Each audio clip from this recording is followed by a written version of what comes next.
What was the best thing the quiet kid has said or done in class? When I was in kindergarten we had a buddy system to help us make friends easily. I have always been an extrovert, so I was paired with most introverted quiet kid in my class. He barely spoke, but for some reason I liked him, and we played together often.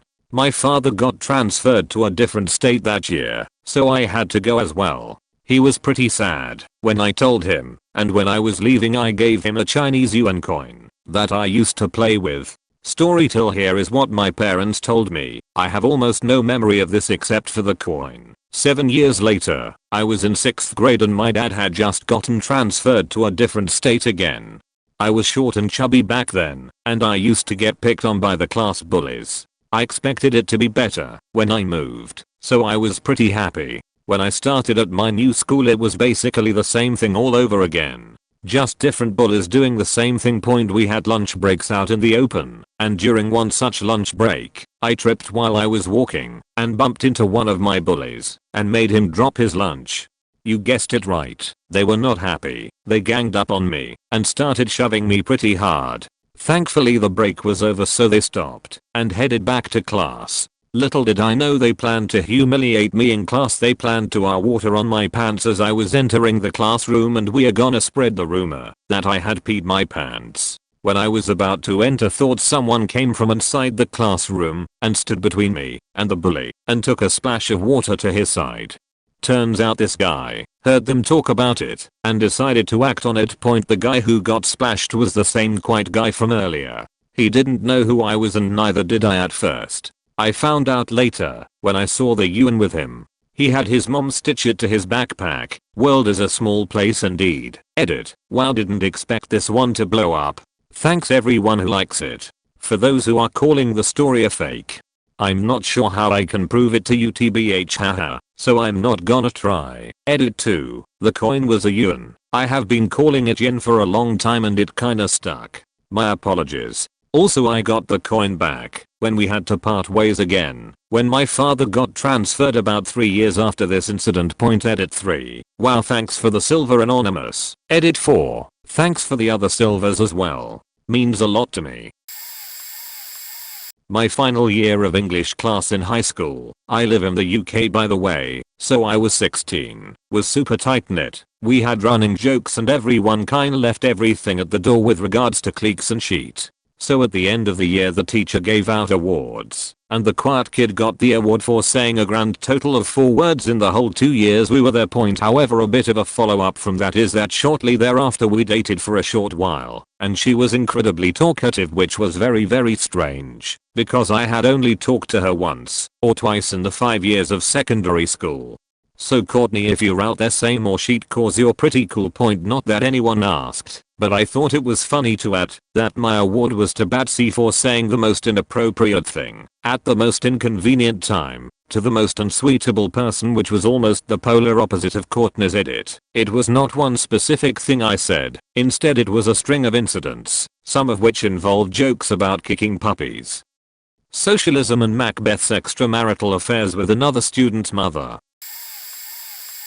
Quiet kid was in my friendship group at school, and even then, I don't think I ever heard him speak. Nice guy still, somehow, I think. Despite his total not speaking, there are 2 things he did that stand out that I remember about him to this day. Firstly, one day, he just straight up fainted in a science class. Doesn't appear to have been anything in said class that would have triggered it. Unfortunately our labs had those high stools, so it was quite a waypoint. The second thing was at a lunchtime. We were at our usual spot by the benches, doing whatever we always did, and at some point we realized he's holding a handful of screws and nuts. After a minute we realized he'd taken all the screws and nuts out of one of the picnic benches, but it was still totally intact. We have zero idea why, but it was outstanding work, especially as we didn't know he was doing it until he did it. Laughing, but realizing we would get ours handed to us if anyone found out. We tried to figure out next steps. So of course some idiot leans on the bench, instantly flat packing it in one fluid motion, just as the caretaker walks past. When I was 13, I was friends with a quiet Brazilian boy who usually preferred to fill his head with knowledge than play with other people. I was the real only person he could talk to freely without feeling self-conscious. We got bullied by these 5 top dogs repeatedly. All the stereotypical hey, wimp, give me your lunch money nonsense point basically. There was this one time when I ran out of lunch money the second week running. The toppest dog pinned me to a wall, spitting some more stereotypical bully bullshittery in my face when we, and everyone else in the cafeteria, hear a loud hey. Look. The other wimp. Toppest dog rolls eyes, and lets go of me to walk over to where friend is. Toppest dog's friends follow him. Friend was pissed. Everyone could see. You. Looking for a fight, wimp. Toppest dog holds up his arms, as if to say here I am, and he spins around in a circle. People were watching now. The first mention of the word fight and people are already betting their lunch money. Friend's hands close into violent fists. Seeing this, the 5 dogs make a circle around friend. Well, you got one now pal. Toppest dog goes in for a sucker punch when friend is watching the other dogs, analyzing. Friend does a sort of retreat, which he later explained to me was called a jinger, if I remember correctly. Then he goes ham. Do you know how long the fight lasted? A fake whooping dude an amount of faking 15 seconds. The bullies didn't even land a single blow. My friend only used kicks. I was laughing and crying at the same time. It was glorious, seeing those G-Watts sat flat on their ass, toppest dog clutching his groin for dear faking life. It turns out that friend had been doing Capoeira, a Brazilian martial arts, for almost 10 years and was particularly good at it. The reason he didn't beat those pricks to a pulp earlier was because he was told by his teacher slash coach slash whatever fancy name he gave it that he was only allowed to use his skill in life-threatening situations. Apparently he got so pissed off that he couldn't hold back and, I'm quoting here, had to put those bullies down in the dirt where they belonged. All of a sudden everyone wanted to be friends with my friend. Everyone wanted to be friends with me too because of my association with him. To pay him back, I took the blame for the bully's beating and received the week of after-school detentions for him to not mess up his perfect behavior record. Totally worth it though. Developmentally challenged kid. It was 4th grade and I didn't know the term autism. I don't know what his deal was, but sometimes he'd have meltdowns. Particularly if he felt judged negatively by an authority figure. He broadcast as loud as possible that he was a victim, and I'm sure bullies noticed, but there was usually a parapro around. Next year, new school, no caretaker, some kid takes a run at Chris. Talks some shit. Be quiet, you're harmless. You won't do anything to me. You're all talk. Some combination of this ethos. He laid out in like a sentence and a half that this kid was a pattern in the Matrix, a puppet with no puppet master living a lie. Just totally smashed this kid's entire personal and walked away. Being dismissed so publicly by someone with no social capital was something beautiful to see. Chris turned out to do fine in regular classes, maybe special quiet rooms for tests, and he had deep competence in narrow subject matters. Struggled with lots of core classes. History he was like a sponge is stupid because it just absorbs what is around it and puts it back out, but he wasn't just memorizing. He would contextualize it, put it all together, and really got all that stuff. Ever since I left to go to a sporting school I sorta had no friends, so my confident roasting self was left behind with my other friends. It was my English class I kept to myself and never really spoke. From lesson 1 from some stupid reason the English teacher was giving me shit, and if you knew me from my old school I was the leader from my group, the funny one who'd literally entertain the whole class, so I was getting really pissed off, but continued not to react. It got to like week 8 of her constantly picking on me, always pulling me up on things, and announcing it in front of the whole class. It was one day I was feeling more comfortable with the girl next to me as we played the same sport. We were doing a test, and as a joke I said, "Oh my god, stop cheating." Girl's name. The teacher immediately turned to me and started screaming at me for embarrassing my friend when my friend was laughing. That was it. I ripped into that beach like there was no tomorrow. "Teacher, how dare you embarrass her name? She's not even cheating. I'm sick of your pathetic behavior." Me. "Oh, but I didn't miss, and I don't know about you, but I'd say you'd know a lot about cheating." It was made aware that she cheated on her husband, got in lots of trouble, but felt glorious. I'm in a music class at a high school. Basically some of the best musicians of our age crammed together, so as you can guess we are all pretty insane. At a pet class once, one of my best friends, A, who was outgoing with friends, but otherwise quiet, had a singing lesson. Q pet teacher, S Roth. A asks S if they can leave for their in-school double bass lesson. A is non-binary. Will be using theirs pronoun. S asks if A has a slip to excuse them. A explains that no, they were not given one. Could they get one after their lesson and bring it back to her? S is mad. S says no, goes on a rant about how music teachers disrespect pet teachers, how they think pay is the least important subject, yada yada yada. A is mad. A is a devoted musician and they cannot and will not miss their double bass lesson. S becomes enraged. Mind you, this is a 38-ish-year-old woman who teaches pet and insists they cannot go without their slip. A begins to reply with things along the lines of, well that's stupid, and I don't care, then you can't stop me, and I'm going anyway. S is shook that her fragile dominance has been toppled. Mind you, the entire class is waiting for the lesson to start while A and S are arguing. S eventually yells that they'll be marked truant if they do. Q I don't care. A walks off to their music lesson, and S hurriedly sends off myself and my classmates on a run. They can do that, they're pet teachers. When we get back, she's bad-mouthing A, calling A she multiple times, when A was very obviously and openly non-binary. etc. Pointer ends up having a chat without assistant principal and S, but assistant principal lets it go pretty much, because she thinks A is a badass is the new class meme. Rivalry between A and S still stands.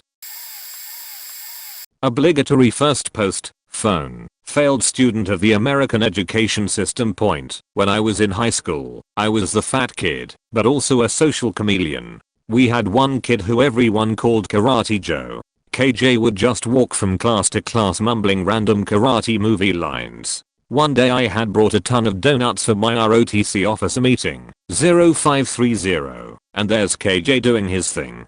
I walk over to him and offer him his choice of donuts before my meeting. He took a Boston cream, I remember, because they are my favorite, and just kept going on. Point. A few days later some jock thugs are bullying me while in uniform. As an officer, I wore a suit also known as dress blues that paired with the price of the uniform and all the decorations we had to wear. Fighting back was difficult, knowing I wouldn't put hands on them. Cue a blur and loud war tap. KJ straight up flying kicked this kid in the head like Kung Lao. Mortal Kombat, not bicycle kicks. The bully and his friends took off as he screamed, "Stay away from my friend." We became best friends. Turns out he's autistic, and growing up martial arts movies were the only thing he would watch. Dad put him in karate to help with self-esteem and self-defense from bullying. Worked. I was the quiet kid. Also, fat and nerdy. Point. Then I went to a new middle school. Now I was fat, quiet, nerdy, and new. Point. First day of class, quickly realize who the class bully is, as I was his new favorite target. This went on for a while. Point. We still had recess, and basically all the boys would play football or soccer. I suck at soccer. Football it is. One day, I get the ball, and the bully decides the game of two-hand touch is now tackle, because he wanted to hurt me. He failed, but wrapped me up, and kept trying to drag me down.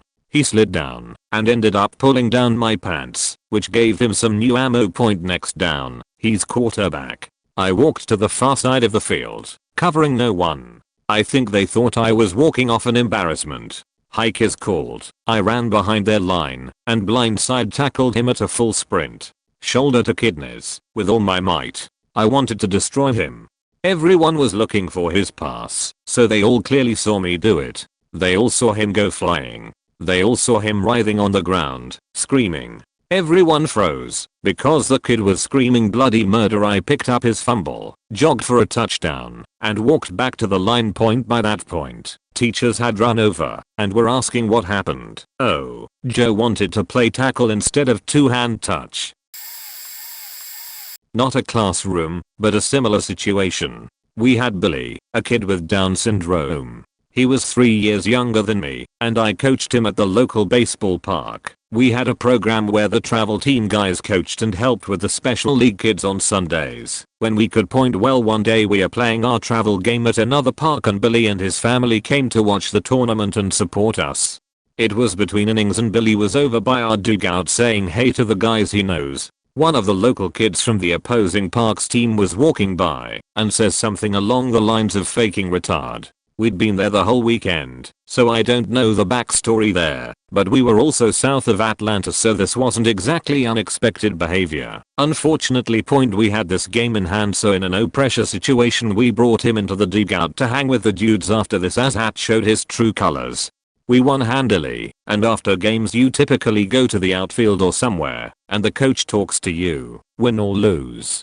Billy gets invited by coach. Coach is going over the game, where we need to improve, where we excelled, etc. When you win, somebody gets the game ball. He gave it to Billy and everyone erupted into cheers. We chased him off the field towards the families. We exit the dugout and Billy pulls coach's sleeve and tells him he has something to say to folks. So coach gets the crowd together. When I say crowd, baseball and football in the South draw a lot of people at any level.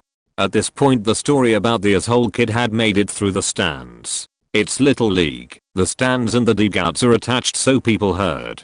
Billy proceeds to hold up his game ball and endearingly tell coach he's so happy and thanks him repeatedly. While still holding up his game ball at the top of his lungs, yells pretty good for a faking retard. I don't think I've heard people pause and then burst into gut-wrenching laughter in such harmony. It was a beautiful moment that still gets talked about years later. We had this real rambunctious teacher in 5th grade.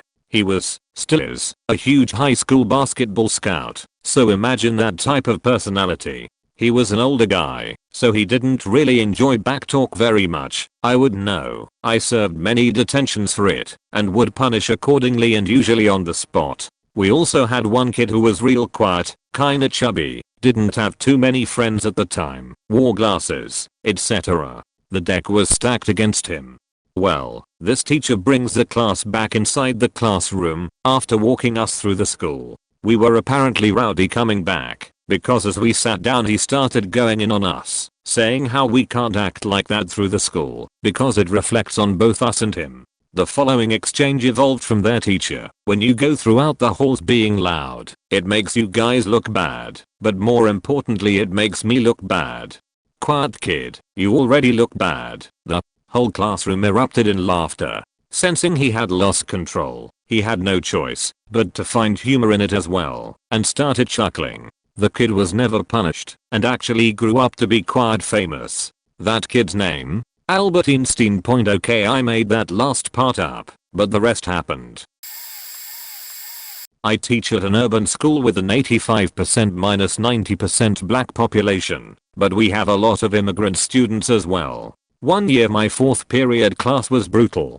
Tough kids, loud, hard, mostly male. One kid I specifically knew was a drug dealer who flashed large stacks in the middle of class, sometimes trying and failing to teach. That class was close to breaking me. Anyway, I teach humanities, and we had a project where a student had to present their favorite song, the artist, the tempo, rhythm, melody, etc. And then we play the song. Kids were picking their favorite songs, almost all rap, and mostly ripping each other's choices to shreds when they were played. Pretty negative overall. The last presenter was a very quiet, sweet, Middle Eastern girl who had barely spoken all year. She brought a song up to show me, and while the other kids mostly screamed and ignored us, I let her present her info to me quietly. Her song was What Makes You Beautiful by One Direction. I was nervous for her, but I didn't want to treat her any differently, so I quieted the class as best I could and fired it up on YouTube. What happened next was the last thing I ever expected to see. The entire room, every single kid, even the hardest kids in the room, burst into song and dance. We were dumbfounded. Soon she was laughing, I was laughing, and we both watched as the room turned into a One Direction concert. The bell rings, and everyone files out into the hall, singing and dancing. To this day it's one of my favorite memories as a teacher. Not in school, but same kind of bully situation. Me and a couple friends would hang out at a pool hall after work. It was popular for us too old to hang out with high school crowds, but not old enough to get in the bar folks. Anyway, there was a guy that always came in and sat by himself and ate a bag of chips and drank a beer. Not a big guy, well dressed, nothing really noteworthy about him. He'd be there an hour just crowd watching, minding his own business, and leave. A couple times a week a couple roundnecks came in to drink a few and shoot pool. There was some dispute between one of them and the quiet guy, and from then on every night they were in there the one roundneck would try and start cheat with the quiet guy. One evening I guess the guy had it, and they got into a verbal altercation that resulted in the roundneck inviting him to take a swing, and he laughed, stood up, and took a swing, and shattered a bottle of Trappist Red Devil sauce across the dude's head. Laid him out, and cut his head up, but not too sure how bad. Blood and Louisiana hot sauce looks about the same in pool hall lighting. The roundneck's buddies all got up, but so did the rest of the pool hall, and despite what TV will tell you, 40 people in a confined space are not really eager to start a free-for-all melee point anyway. His buddies carried him, and they didn't come back for a long time. When they did they acted like it never happened, but also didn't screw with the quiet guy. It was how I learned that if you're inviting someone much smaller/weaker than you to a friendly bout of fisticuffs, and they laughingly accept, then you might want to reevaluate the situation. In the 10th grade, we had 2 new English teachers and the English department consolidated all of the midterms so everyone would have to take the exact same test on the books we read. The 2 new teachers also completely consolidated their curriculum and taught, or tried to teach, identical things and were the ones who got the opportunity to write the midterm. They based the entire test around what they had taught, including interpretations. Some of the questions were multiple choice opinion based questions. For example, in your opinion, what does X represent? Or what should X represent? Completely missing the point of symbolism and opinions. My teacher taught a single 10th grade English class and wasn't included in the midterm writing process, and when we all took the test, the questions were not related to anything we learned in class. Remotely, especially since so much of it was based on the interpretations of these 2 new teachers who had never actually taught a class before. The highest grade in our class, which was filled with very intelligent kids for the most part, was a 60 point. We were all discussing the midterm and how we needed to be able to retake it when an extremely quiet girl who barely never participated in class and aced most of her classes raised her hand very politely, and when called, just meekly said, well, doctor, teacher's name. This midterm was horse shit and I think you know it. Please give us all an A. The quiet kid in class helped me when my backpack busted. I'm running through the lunchroom and my backpack opens. It was one of those cool Jurassic Park bags that looked like a box on your back and opened from the side. Well, the zipper fails and all my sheet gets tossed on the ground. Everyone laughs, but I wasn't sad because sheet happens. Pick it up and get on with it. As I'm picking and they're laughing, he comes up and starts grabbing things. I think he's going to take my stuff, but before I say anything he's putting it in my bag. I say thanks and ask him if he wants to go outside to play. He just looks at me and shyly walks away. Doesn't speak. I knew his name, so I made it a point to say hi to him. You could tell he likes to be said hi to, but he doesn't have the social ability to do anything. He would kind of smile then freeze. So I would just say hi and not make a big deal. As I got older I wish I did a better job of being his friend. I mean, I know I was like 7 at the time and didn't have the maturity to do it, but I make it a point now to do it. My company has a dishwasher that works in our Sacramento store. Same kinda deal. On the spectrum. Had a caseworker help him the first couple of weeks. Good dude. I always make it a point to say hi to him, and he smiles and squeaks our hello. Treat him just like everyone else, and don't push him to be social. It was the highlight of my day. Hey Chris, what ya eating? Fish and chips? They any good? Smiles, yeah. Really good. That's cool. I'm gonna try them. Don't eat them all, okay? Okay. Alright man, I'll catch you later. I asked the regional the other day about him. Says the store loves him, and he's doing great. My mom taught me empathy. When I was young, I could have been braver as a teen to stand up for people. Now as an adult I make it a point to empathize and try to teach anyone about how important empathy is to being a successful leader.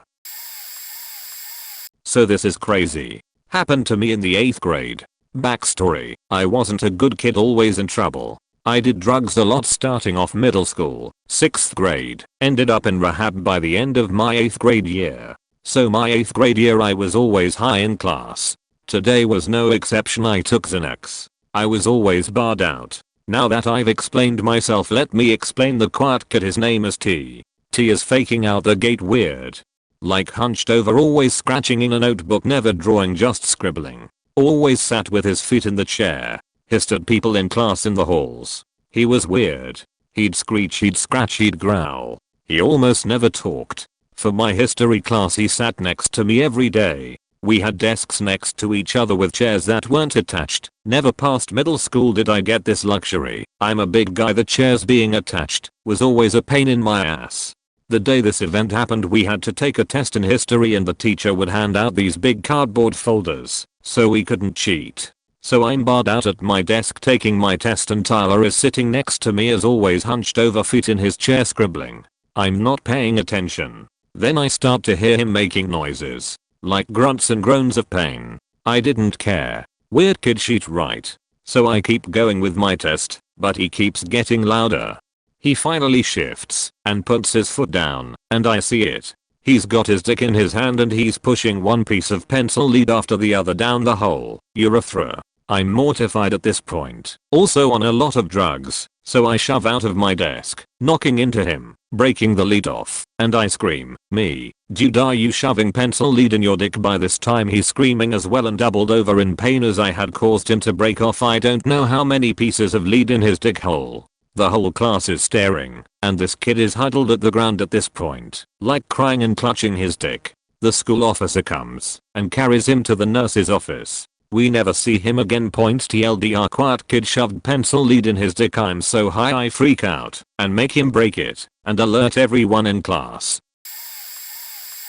TLDR, guy mimed some crazy graphic stuff in front of the whole class. Got cheers from teacher and students alike. We were doing final projects for this philosophy class my senior year of high school. We were given a lot of freedom to do what we wanted, and this dude certainly took the liberty. Before his bit, the teacher asked any students who thought they would be offended by obscene language to leave. I'd known him a little better than most people in my school, and he was a witty, crude, funny guy, so I wasn't surprised. His project was a performance of a stand-up rite of passage, the aristocrats. Before it begins, the song of the mountain god starts playing from the back of the room. He gets up in front of the class and starts going into this insane story, miming all sorts of actions as he describes. A man and his wife go into a talent agency and say they have the greatest act and he just has to see it. The agent says, "Show me," and the man takes out his dick and starts faking his wife.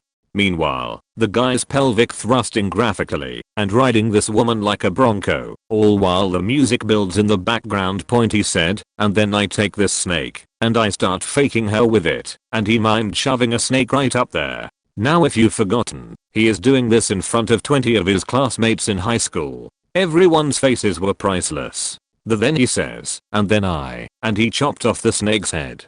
The music builds to the greatest crescendo, da-do-do-da-dee-uh-h-d-u-h-h, at which point, he takes off his pants, under which he has another pair of pants. He shoves his dick in the snake's neck, then says, "And then, I start faking her with it," and starts thrusting again. All of us are howling at this point. The agent said back, quote, "What is the name of your act?" "The Aristocrats," he says with a bow. Cue applause and more laughter from my graduating class than I'd ever heard. Very fun all around. His version was much better than mine. Perhaps he'll see this and correct me. This is a long story, but it's worth it. In high school we had this really crappy English teacher. I don't mean the mildly infuriating late marked assignment. I meant like next level IGF type of teacher. For context, this teacher shows zero interest in teaching, rolls his eyes every 5 minutes, plays rap ultra loud in headphones, copies other teachers' lesson plans, teaches over YouTube, Says obviously way too much. Anyway, this teacher 2 weeks ago decided that it would be a good idea in English to do a full-on 20 minutes roleplay complete with props, memorized scripts, costumes and the works. Normally this would be a fun assignment, but because he hadn't managed the past units it was due in 3 days and we would get no class time. We got placed in a group of 3 and were each expected to do a scene from a book. Basically the teacher wanted way too much in too little time and didn't offer any clarification for much. For the next 2 days we had to work endlessly and invite kids over to our houses and stay up overnight, yes with them over, just to get it finished. Point come the day of the presentation everyone was stressing. We all are semi-prepared, or at least the best we could. One of the 2 people in my group was the alleged quiet kid. He's the stereotypical shy kid, but anyway he's going nuts sweating bullets and all. Point our grump was scheduled to go first, and we go up prepare, and then start presenting. A minute in our presentation the teacher yawns, then puts in headphones, and then goes on his phone. This kid loses it. Paraphrasing and memory. Kid, excuse me, who do you think you are? You slave children over a last minute major project, and then don't even listen to us. How dare you? Since the start of the year you've been nothing but a lazy piece of shit and I've worked my ass off. Since the start of the course you do nothing but sit on your laziest teacher. Get out now, you have no right to speak to me like that. I demand respect and you're gonna give it to me, kid. Respect is earned, not demanded. You will give me respect though, because I've earned it working my ass off collecting evidence against you for the past 5 weeks, all of which I will go give to the principal right now, since you so kindly convinced to. Teacher, wait you little shit, get back here. Kid, I thought you asked me to leave. Walks out door. Teacher, a long string of curse words. Kid, pops head through door. By the way, is it okay to not blur out your face when this goes on CNN? My cousin knows somebody who works there. In the end the teacher got fired, the kid didn't get suspended. The principal convinced him not to give it to the media. Unfortunately, kid went from being quiet to being the most popular kid. Point thank you Steven for putting Mr. P in his place. I started a new school in grade 5 and there was a girl who never spoke, not a word. I remember the school counselor brought me and her into her office and tried to encourage the girl, Crystal, to say something to me. Crystal, after a lot of pressure, turned her head and whispered hi. The counselor was pleasantly surprised that she did even that. She said she must like you. Point I was Crystal's friend after that. She never talked to me, but I understood she spoke at home and didn't actually have any sort of mental disability. I liked her because she was a good listener. I was in her class in grade 6 as well. Point then in grade 7 we had a heinous beach of a teacher. She bullied the kids who weren't popular. I could go on and on about how she verbally and mentally abused some kids. Crystal and I were the worst. For example, I was a tiny girl. Boys would physically assault me, destroy my belongings. Girls bullied me relentlessly. I'd tell me teacher and she'd tell me it was my fault for not dressing like them. Crystal would be called on to read a paragraph from a book. She'd put her head down and shake it no. Teacher would roll her eyes and go to the next kid. Point one day Crystal got pissed and threw a pencil at the chalkboard and stormed out because the teacher was being a bitch. We were stunned. Everyone acted like it didn't happen. She was back the next day and even I avoided her. The teacher laid off of her a few months later. I guess Crystal wasn't paying attention and the teacher smacked the chalkboard as hard as she could to get her attention. Crystal almost jumped out of her chair. She slowly sat up and while staring at the teacher, pissed her pants like frickin' Reagan on The Exorcist and calmly walked out. Point she didn't come back to class ever, but when I went into grade 8, which was a new school, she was there and talking like a totally normal person. His takes place in a class for PMEL that I took in the USAF. There was an airman that was named Brandon. He was that guy. Quiet and reserved. Pair this with the shaved head and glasses and you get the idea. He almost never spoke and seldomly laughed. Just that guy who would rather be home playing video games and anywhere in the world but Mississippi. The other airman was a female named Lindsay. She was the total opposite. Loud and cocksure like many females become in male-dominated environments. She would talk about sex and open relationships, and in general try to command the attention of the young men in the room. About 4 weeks into this training, Lindsay is standing in front of the door that Brandon needs to get through to line up for whatever non-priors had to do that afternoon. She is talking and talking like she is known to do. Brandon waits patiently and sees that he will be going nowhere fast if he doesn't say anything. Then he hits her with, "Hey Lindsay, this reminds me of my favorite song." Now everyone kind of stops cause Brandon said something and this draws a perfect silence to the room. Lindsay looks at him, a bit taken aback, and says, "Which song is that, Brandon?" And out of nowhere he breaks into, "Move, beach, get out that way. Get out that way, beach. Get out that way," in his best white guy rapping ludicrous voice. I was laughing so hard I almost had to grab my dick, like when you tell a little boy to hold it when he says he has to pee. I can still laugh myself almost to tears when I think about that day. Okay, so I was the quiet kid all high school, sleep through all but a few classes, and didn't really talk. My junior year we had tables we sat at. I sat third to last row of tables in my science class. I would lay my head down and sleep unless the two people that sat at my table needed an answer or wanted to give me food. The table behind me was a kid named Matt. He was the nicest, sweetest kid I ever met. He happened to be in an electric wheelchair since his feet and legs never grew to the right size to support his weight. He had a raid at school. The table behind him was the jocks and unpopular kids. They always used to hop on Matt's chair and get rides to class. He thought they liked him. They were doing it to make fun of him. Well, one day I woke up to the girls that I shared a table with trying to get the teacher's attention. I awake cranky. I notice that the teacher is going off on some weird tangent about how music is the purest form of science band bullshit. It takes me all of 3 seconds to realize that Matt is crying like full on waterworks and his aide is trying to help him calm down while every few seconds telling the two tables of popular kids to shut up. I listen for a second since I know the teacher is just gonna keep on her tangent like she does every other day. The kids are making fun of Matt cause his colostomy bag smells a bit, and they're making fun of him for not being able to go to the bathroom like they can. I hear one of the kids tell the aide he'll slash Matt's tires if they say anything to anyone. I stood up and dragged my chair to their table like I was gonna sit there. At that point the teacher told me I needed to sit down and stop interrupting her class. I hit the kid who had been threatening to slash Matt's tires with my chair. I quickly got tackled and beat up by his friends. I was pulled down to the office and they threatened to expel me. Until half the class came forward and told them why I had done what I did, and my mom threatened to sue them for allowing the bullies to attack Matt that way. I ended up getting a 10-day suspension and forced anger management classes. About a week after I get back and get switched science classes, I go to leave school to find Matt waiting for me with a dude that was a beast of man, and I happen to know sold pot and blow in the area. Turned out it was Matt's older brother who paid for all Matt's medical bills, and he wanted to thank me and let me know if I ever needed anything just call him.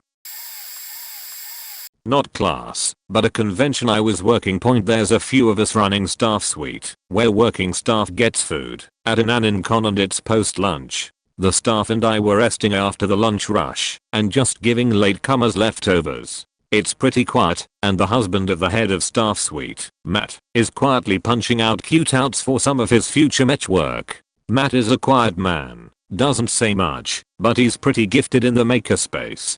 A seriously smart guy. Has just listening to us have calm conversations about whatever a staffer walks in, wants to know what we have. Sandwich fixings, mostly. He makes some PBJ and sits with us and starts talking about his online character. This was around when EverQuest was big. None of us cared. We tried to change the subject several times, but within a minute, this guy somehow changed the subject back to his MMORPG character. Finally he just hijacks every pause in conversation to talk about his character, not getting any hint that no one cares about it. You are done talking now. Matt suddenly shouts in an unexpected drill sergeant voice. The guy hesitates and tries to get back on track, but every time he starts to stammer out a continuation of the adventures of Sir Hugh Jivzavuk, Matt just shouts and points a finger at him. Eventually the guy gets up and tries to casually wander around the room for an awkward minute and then leaves seconds. After he closes the door, we all break down in peals of laughter. "I'm sorry," Matt said sternly. "I just couldn't listen to that anymore." Matt became a legend that day. I was, and still sort of am, the quiet one. A bit of a goody two shoes too. I always try to do everything right, please those around me, and not draw too much attention to myself. I also enjoy peace and quiet. In contrast, in the 5th grade or so there was one kid I was sort of friendly with who sat at our lunch table, the kind of kid who would talk just to hear his own voice, enjoyed the reactions he would get from being intentionally annoying, etc. Just would not shut up and eat. One day he's being particularly bad, and he also happens to be sitting right next to me. He drives everyone crazy for the first 20 minutes of lunch, then he goes up to get some more food. Before he came back I decided I should try to pull his chair out from under him before he sat down as a joke. Our cafeteria was old and had round tables with metal folding chairs around them, not attached to the table like the classic elementary school lunch table. I didn't expect it to work as well as it did, but I somehow managed to perfectly time it. The chair made a really nice loud clattering noise. His fell straight down to the floor. Everyone in the lunchroom turned around to see, etc. I'm 21 now and still look back on this as one of my slickest moments. LMAO. Not the best story, but it sticks out in my mind. This girl and I were considered the quiet kids in our middle school. First, I want to say that my fellow QK was a beautiful and brilliant human being and will henceforth be dubbed Steve. In 8th grade, our class was in the computer lab to work on essays. The lab was set up where the tables were round with about 6 computers to a table, and if you were in the right seat the teacher would have to walk around the desk to see your screen. Steve, a few other girls and myself had opened up a separate document on Google Docs and had shared each other's accounts so we could chat without breaking the strict "no talking" rule. We each changed our fonts to distinguish ourselves, and it worked like a regular group chat. Steve and I were seated next to each other. All of a sudden we hear from behind us, "What do you think you're doing?" Our classmates, wisely, abandoned ship and clicked out of the document before the teacher could reprimand them as well, and the original document was Steve's. The teacher had her hands on her hips and actually yelled, some more about how she didn't expect such behavior from us, and she was very disappointed. She said the only reason she hadn't written Steven up was because we had never done anything like this before. We absolutely had, and that she was sure we had learned our lesson. We absolutely had not. There's a reason I was so quiet. I was terrified of teachers, most all authority figures actually, and being yelled at was an absolute nightmare for me. My hands were shaking, and I was definitely about to cry. The teacher finally stomped away. After we had apologized. Steve, cool as a cucumber, leaned over to me and whispered, "It's the quiet ones you've got to watch out for." It made me actually laugh out loud, and I had to very quickly mask it as a sneeze and continue to laugh in my arm. It was so unexpected, and it made me instantly feel better. Steve, all these years later, and you are still my hero. As the quiet/good at math kid in class, I'd only talk when someone asked me a math question, or say go away I'm reading, if I was currently reading a book. However, that one day, the math teacher goes on explaining an advanced equation, which meant I had about 10 minutes to read after finding the answer, before anyone else did. So anyway, this other good at math person, who actually talks a lot, raises his hand after about 8 minutes and gives his answer when the teacher points to him, only when he's done explaining. I wasn't really paying attention and wasn't too surprised he got the wrong answer, as he does once in a while. What really baffled me is that the teacher agreed, saying he had the right answer. I suddenly raise my head and the teacher knows something's wrong. I never suddenly stop reading like that. He looks to me and asks what's wrong, and I say they've got the wrong answer. Everyone is now looking at me intensely, as if I'm a weirdo, and the teacher asks me to explain. I explain that they forgot to do something, Can't remember. Too long ago. And everyone looks at the teacher in confusion as he goes through the equation again and finds that I'm right. He congratulates me and goes back to teaching as I continue reading, but no one is listening anymore. So he just gives homework and lets us do our things. Everyone wanted to be friends after that, which really annoyed me cause they talk too much. Thankfully it came back to normal the next week. I could not have lived the whole year with this much attention.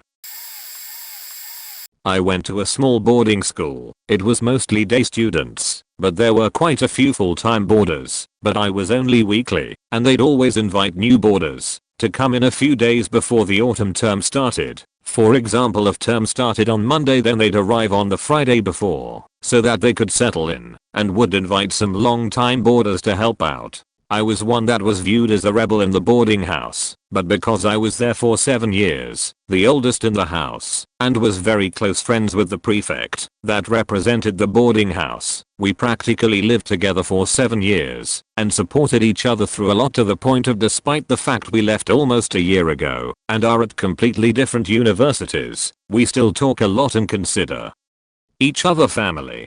They decided to ask me to come because they thought the pair of us would make a good team and help settle the new ones in. Plus there was only one other person boarding in my year group, and she had only been there for a year at the point, so it made sense for me to do it. I accepted the opportunity as it meant I could go on all their excursions. There were 3 or 4 for free that weekend, plus I would have the opportunity to get my stuff settled for several days, so that when school started up I was completely settled into my room, rather than just having one night like usual.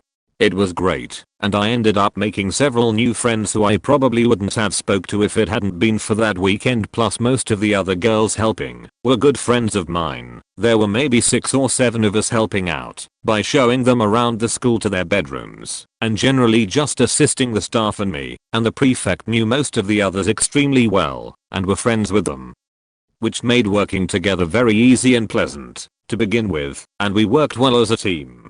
But the new girls were mostly quiet and reserved, so I was expecting to have to go up and talk to new people rather than the other way round.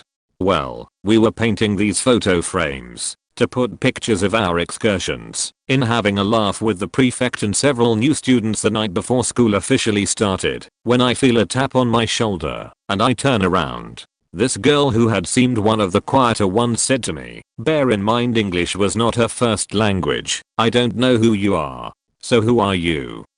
I said my name and was like, "What year are you in?" And she said, "I'm in year 12. And I was like, "Oh cool, I'm only a year above you, and our year groups mix a lot, so we'll see a lot of each other," and introduced her to the prefect.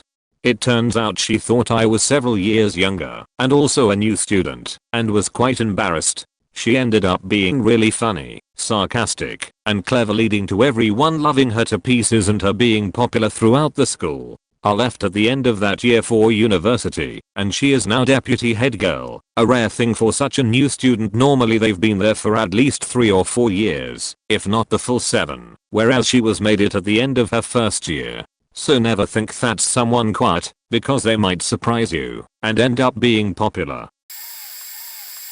I was the quiet kid for most of my school life, but one time, one of my close friends was getting stuff out of her locker after school, and she said these known bullies went up to her cause apparently one of their exes was crushing on her real hard, and rumors went around that he broke up with her to get with my friend.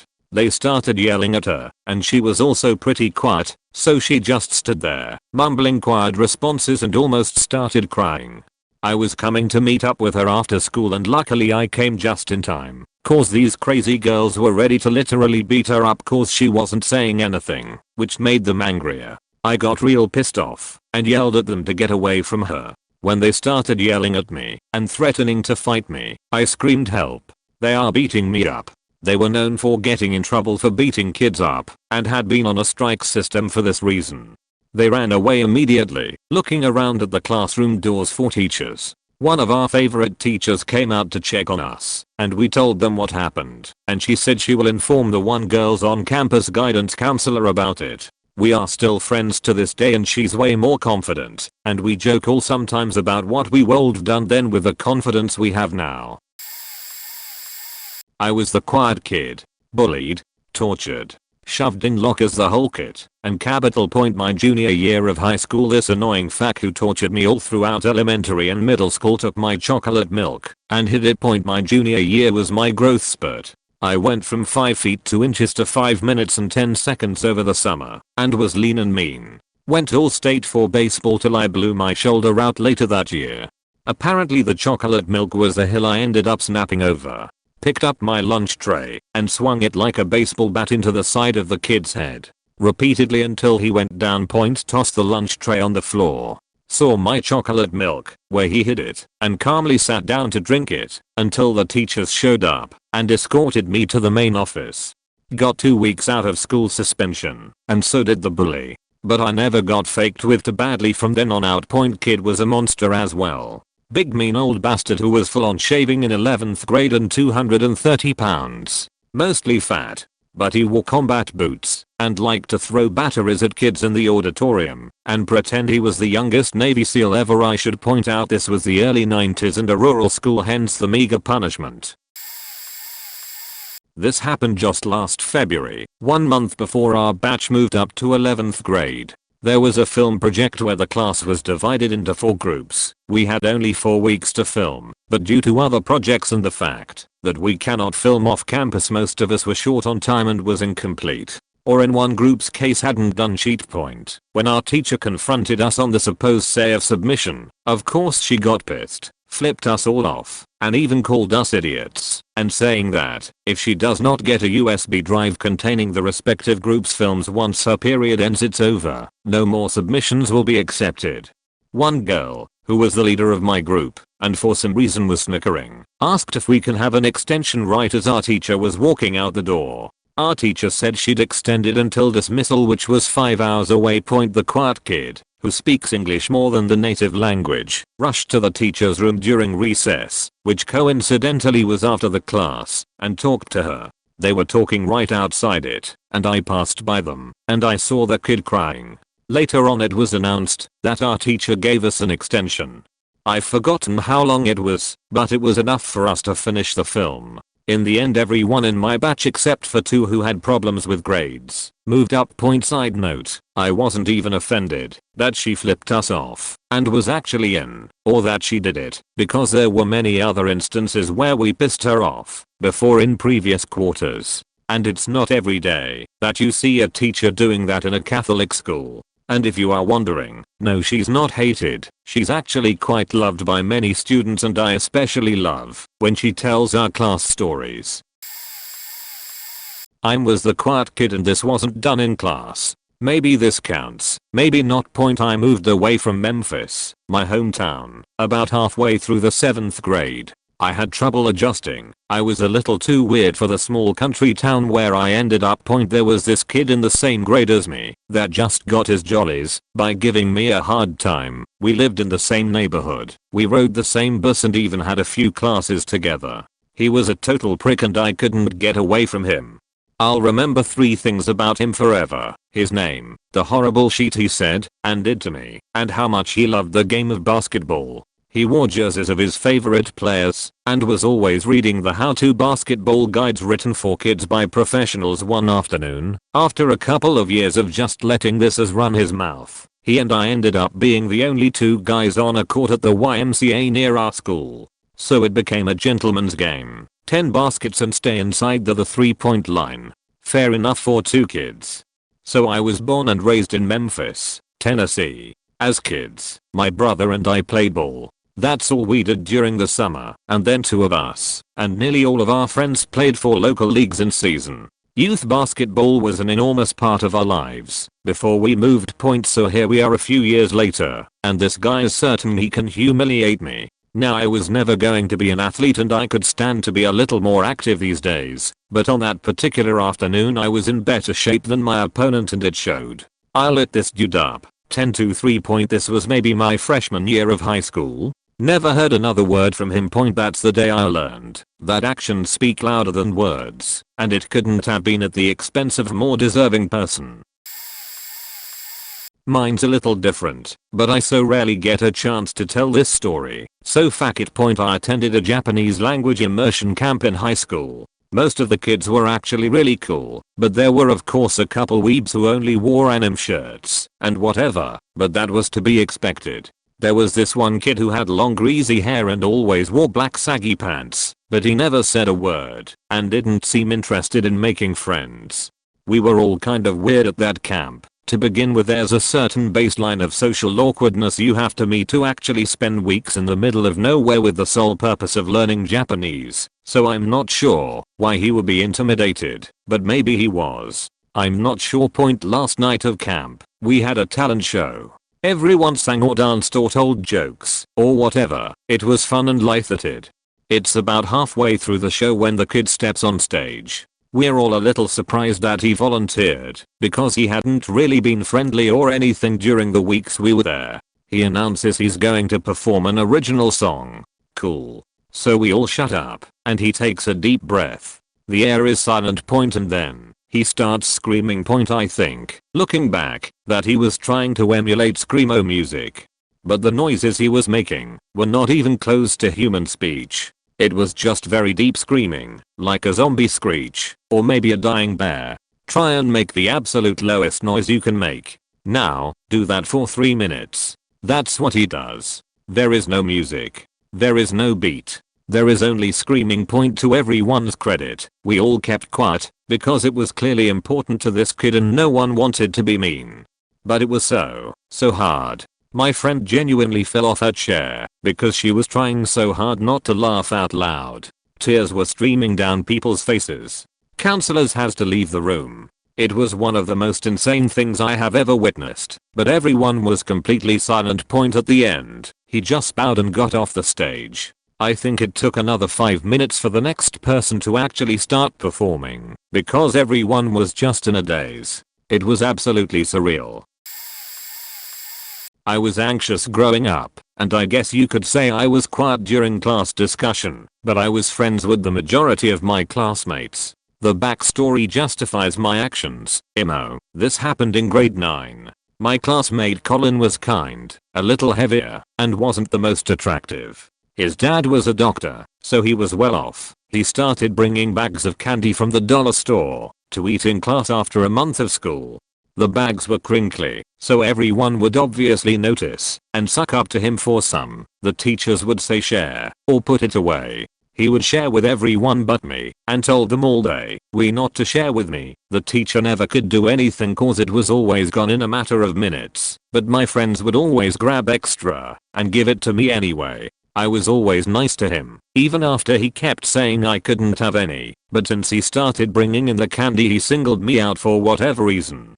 Everyone knew it was just a ploy to make friends, and people heavily abused it. Our school was close to a mall, so he was taking 2 to 10 of his friends to get whatever they wanted to eat for lunch Monday, Friday. I would tell them later that it's wrong, but they would just brush me off. One time in class, he pulls out the candy as we're learning about onomatopoeia. The teacher wanted each of us to come up with our own unique sentence using it.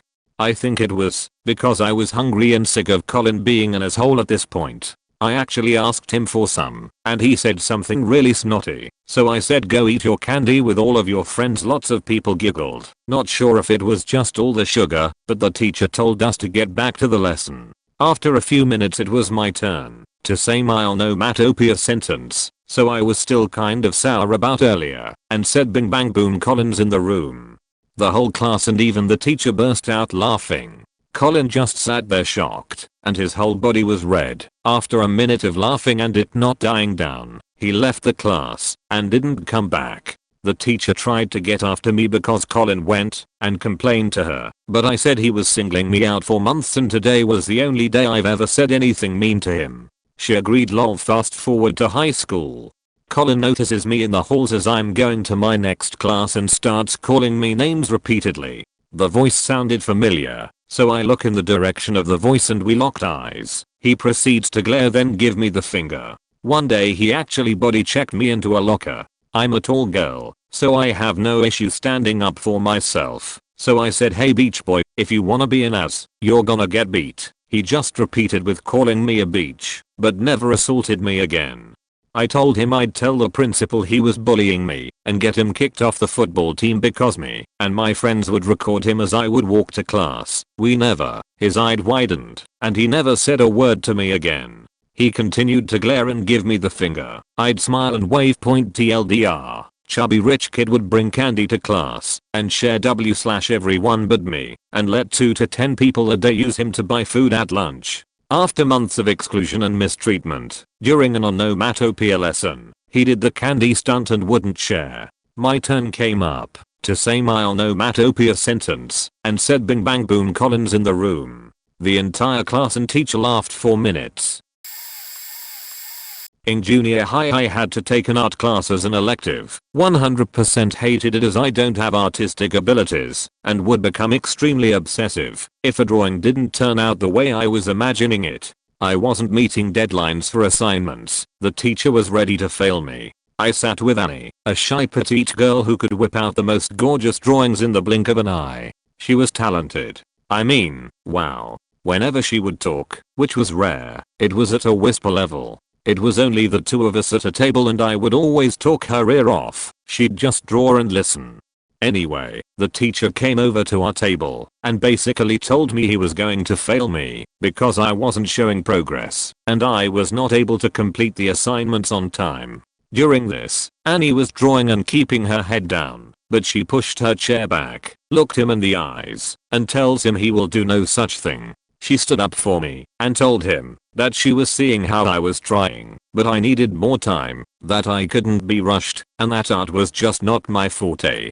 I knew what I wanted and how I wanted to draw it, but lacked the practice, ability, and patience. She even told him that if he failed me, she would quit as an artist because of the unfairness. Mind you, I thought that was insane, but it must have spooked the teacher as he knew she had talent. He then said, if she's willing to vouch for you, there must be something she's seeing that I'm not, but I will take her word for it. I ended up passing the class thanks to her. After that we became friends and she would help me with drawing assignments for other classes. Naturally she'd make them much messier to be more in line with my style. I still recall the looks of our classmates being shocked that she could actually get angry.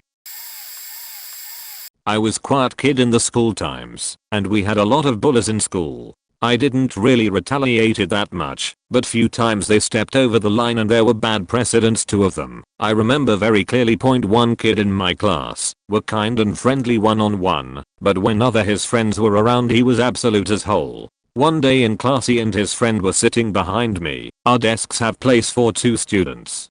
They were actively hitting and mocking me. It got to a point that my neighbor had to move to another desk just to avoid splash damage. When I realized that teacher will keep ignoring them, I decided to do something that could shut them. I stood up, turned around and flipped their desk on top of them.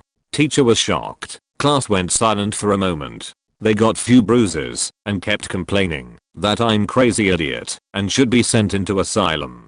We all were sent to administratory. Gladly I wasn't punished afterwards. Also that friend ditched everyone in favor of me after a while. He was really sorry and I wasn't holding much grudges, so we kept friendship. Second time one of the main asshats in school were verbally cheating on me, so I said to him to shut your F more. He immediately went physical and I didn't really stood a chance against him. He were as strong as he was dumb. So when I fell from a punch in the belly, I didn't really saw a lot of options and didn't wanted to seem like a weakling to others, since it could lead to more bullying, so I grabbed a chair while he was laughing to his friends and gave him a concussion. They called for my mom and afterwards I got a lot of scolding from teachers, but my mom approved my actions, so I didn't really care. About the guy, he was fine after a while. He still was an asshole towards me, but at least kept the distance. Well, some years back I was the quiet kid. I spent nearly a month without any friends on a classroom pretty much filled with extroverts, so I did a really good job at not talking, so time started to pass and I got some friends, and one of them was this girl that nobody really liked. She was really participative and intelligent, but I think her parents didn't give her enough attention because she had lots of siblings which made her do quite some stuff for attention. Nothing really bad apart from arguing that she was her French twin for like 2 days. Kind of sad. Well, one day she came to my group of friends. She usually traveled between groups, crying because the not so sane girls of the group, one of them liked to spank people out of nowhere, called her a botch because she was friends with one of their boyfriends or the guy they liked, yada yada, and boy, I was pissed. I waited for them on the door of the classroom since recess was over, and as my friends described, my whole face went red and I started to scream to them about how they had no right to say that because, like I said, they weren't saints, and kept them there still screaming but without swearing. A lot of people were shocked since I never screamed. My general tone of voice was so low and I talked pretty fast because it would reduce the time I spent talking with the person, so pretty much exploded on them and made them apologize to said girl. So yeah, that's my story. I don't know if this counts, but once in high school we had to have one of the science teachers step in and teach English for a lesson because our usual teacher was ill. This science teacher was the biggest bitch ever. The whole class began to hate her within the first 5 minutes of the lesson. Halfway through the lesson she had to quickly leave to get some sheets from the printer, so she shouted and told us to stay quiet and don't move while she's gone. By this time the quiet kid in the class had enough, so when he knew she had left he quickly got up, went to the door and locked it. He then looked back at us and without saying a word smiled and walked back to his seat. None of us really knew what to do at this point. We didn't want to get up and unlock the door just in case beach teacher thought it was us locking it, but we also didn't want to get into trouble. A few minutes later the teacher comes back and tries to open the door. She keeps trying to push at it, but it won't budge. She then shouts, "Who the hell locked the door?" This is when quiet kid with an innocent look in his eyes says, "Miss, we haven't locked the door, it's an old room, it might have gotten jammed." She grumbles and walks away. A few minutes later she comes back with another teacher to open the door. Both of them are more or less ramming themselves into the door to open it, but it still won't budge. Quiet kid pipes up again, "Hey miss, maybe get the janitor, that might help." We can't contain our laughter at seeing a 4'9" angry teacher ramming herself into a door. Once both teacher leave again, quiet kid gets up, runs to the door, unlocks it and gets back into his seat. The teacher comes back with the janitor and looks into the room, only to see us looking down and doing our work. We hear the janitor say, "So what's wrong with the door?" She then explains the situation and he just nods. He then pushed down on the handle and pushed the door and it opens. He looks at her with a confused look and says, "Did you push the handle down when you tried to open the door?" The kid just smiles and says, "We've finished the work, can we go now miss?" She mumbles and sighs, "Fine, just go," as she rubs the arm she was using to ram into the door. I'll never forget the quiet kid in my class was reading a hardback copy of Sum of All Fears before biology, where we had those heavy timber slate desks that took the football team to move. Anyways, 2 varsity American footballers, 1 wide receiver and 1 lineman started giving the kid sheet, and they had been doing this for like 2 or 3 years and the kid had always just quietly ignored them. But this time when the lineman closed the book he was reading, the kid straight up channeled John faking Wick. The book hadn't even been closed completely when quiet kid grabbed the lineman's hair and slammed his face into the slate desk. Then he kicked the back of his knee in to drop the lineman and brought the lineman's face into quiet kid's knee 2 or 3 times. When the wide receiver who was behind him tried to step in, the quiet kid straight up kicked the stools we sat on towards the wide receiver, hitting him in the hip and tangled up his legs, and then he ran 2 steps towards the wide receiver, up the stool 1 step and then onto the top of the stool and kicked the wide receiver's face like he was on special teams. Turns out not only was quiet kid an urban explorer, read Early Parker, but was also fairly well trained in multiple hand-to-hand combat styles. His parents had been taking him to classes for 10 years. He just never thought those 2 were worth it. I'd love to say he left the room picking up the most popular girl in school on his way out, but he just tipped and was suspended for like a month. We became friends after that. I was the quiet kid in my class. In 9th grade, at the start of the year, I was working on a group project with 2 others. I finished 90% of my portion when blockheaded jock type decides he wants to switch roles. I refuse. He lightly shoved me and snatches the paper I stood up, grabbed my pencil pouch and slammed it on the desk. It has a T30 calculator in it. complete with hard shell, and made a very loud noise, and what we were working on required colored pencils, which resided in a currently unzipped pocket, freshly sharpened. The third person of this group was a pretty cool kid, and he was leaning on the back two of his chair at the time, and sitting between me and the blockhead, such that my slam caused him to be shotgunned with needle-sharp colored pencils and fall backwards, hitting his head on the table, and clattering to the floor. Meanwhile, I'm giving this kid the death glare. I say death glare, because the teacher immediately escorted me out of the room and kindly asked me not to look that way at people, because he was slightly surprised the other kid didn't just drop dead because of it. Thank heavens the cool kid was cool about it, and said that it was his fault he fell back, since he shouldn't be leaning in chairs like that anyways, because everyone else was convinced I obliterated him as a warning to the blockhead. Who, by the way, was an absolutely gentleman the rest of my high school career. Many people were. I was fairly well liked overall, but I had my own problems in high school, and didn't see that till much later, but respect for my boundaries?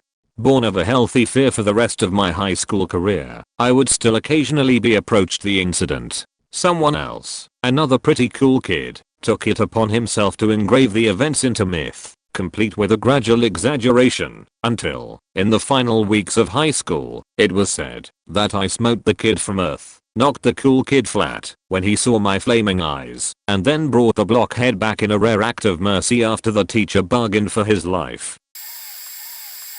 I have a pretty good story. When I went to high school, normally nobody gave a shit if a student was being bullied, even in front of prefects or other students. Usually you'd have to stand up for yourself. Standard stuff. So far there's this one odd quiet kid who had made it with us all the way to 5th year, the final year of school. No such thing as junior senior, etc. a year in Argentina, or I simply don't know the equivalent. Beats me.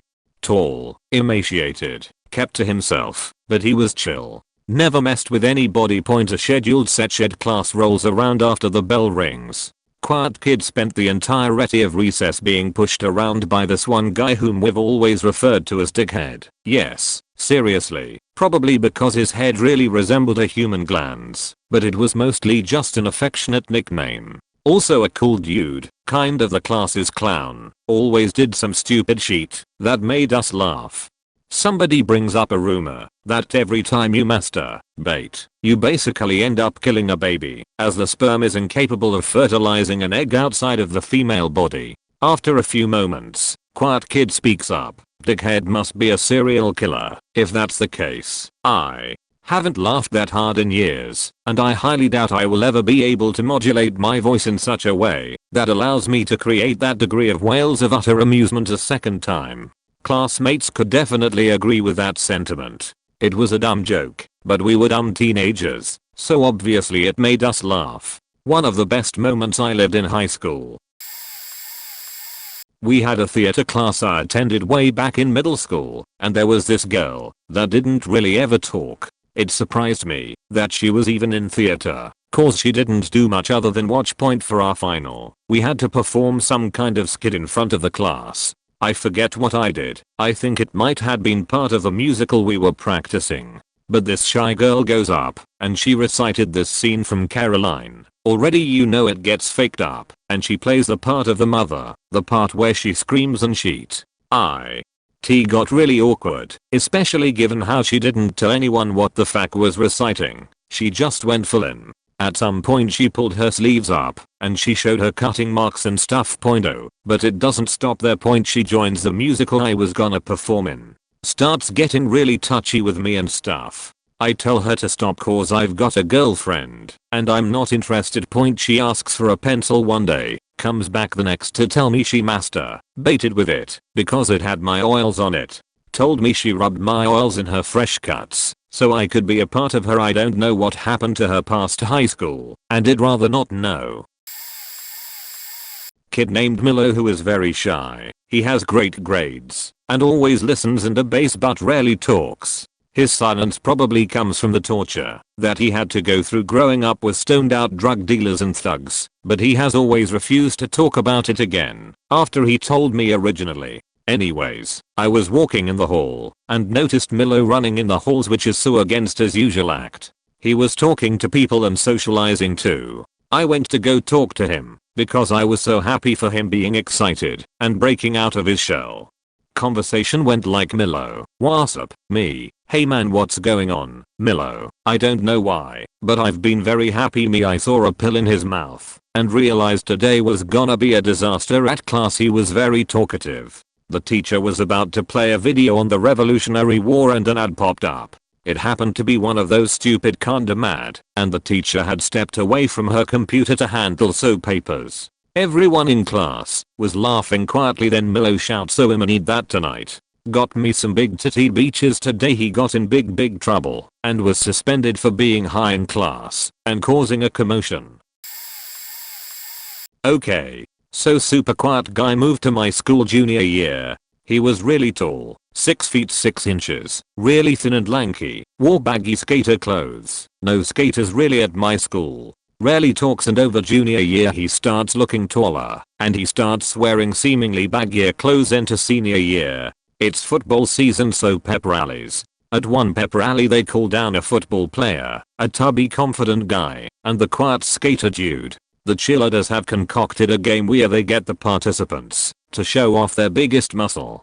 Tubby guy goes first, revealing pretty impressive calf muscles. Cocky football player goes next and decides to just win it right there, so he rips off his shirt to show a decent set of pecs, big biceps, but a bit of a gut. All the girls hoop and holler, and it's fun and funny. Point then it was skater dude's turn.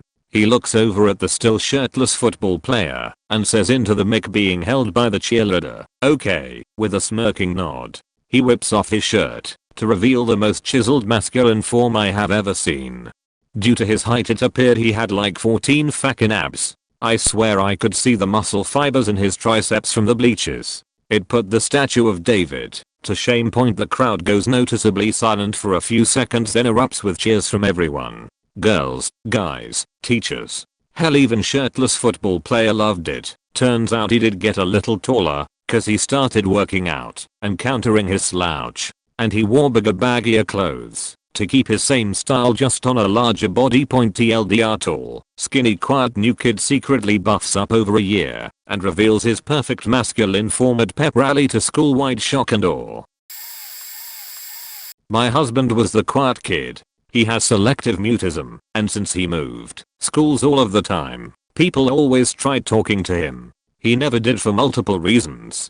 But one day, when we were on the phone, he said he pronounced Arkansas as a Kansas when reading out loud in class. I would died, but he literally didn't even know he said it wrong until I told him. Point when we were in the same college math class, he asked the math teacher if we could do the problem an easier way than she was showing us. He's really smart, scored a 5 on the app calculus exam.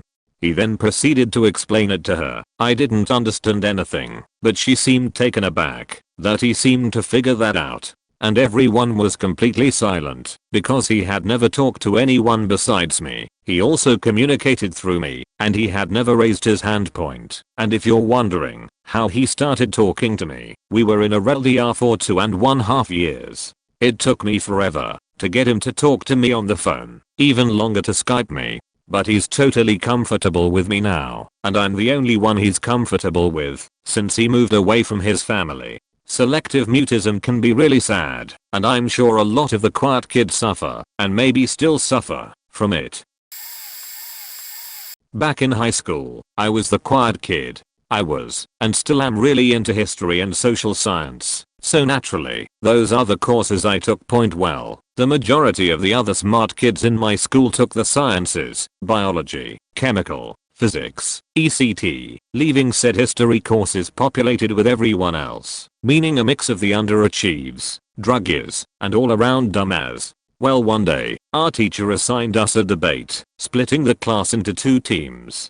The teams were to debate which was the superior palace of classical Greece, Athens or Sparta. I was assigned to Sparta. I could recognize that nobody on my team would be useful in their allocated subcategory, military, economy, political structure, ECT, so I picked up the slack and researched a bit of every topic. Point the weekend passes, and so comes the debate. Me, along with a team of 8 people who I'm certain did nothing, facing off against a team of 9, who did little to nothing. Point I handed in great work, but was really quiet, so nobody expected me to be of much use. I went ahead to debate 9 people on my own, proceeding to crush them in every category. I planned my points ahead of time, placing emphasis on the failure of Athenian democracy and its contrast with Spartan stability. Point after that day, people in the class really wanted help with homework a lot more. AWW man, my best friend was the quiet kid. Always a little weird, like digging holes during recess, nose picking while talking to you. Just a good all-around socially challenged 10-year-old. Well, during the standardized testing one year, the kid sitting behind my buddy was tapping his chair with his foot. Well, who wants their desk shaken during a test? My buddy raises his hand and waits for the teacher to come by, and the teacher says from his desk, hands down during the test. Tapping intensifies. Buddy has had it, turns around and yells at tapper. Classroom turns to watch. Teacher stands up and yells at Buddy to be quiet or his test will be thrown away. Buddy tries to explain. Teacher just shuts him up and goes back to whatever he was doing. Buddy sits back facing the front. Tapper goes back to tapping. Point. Buddy in one swift magical moment was up and tipped over the desk of Tapper.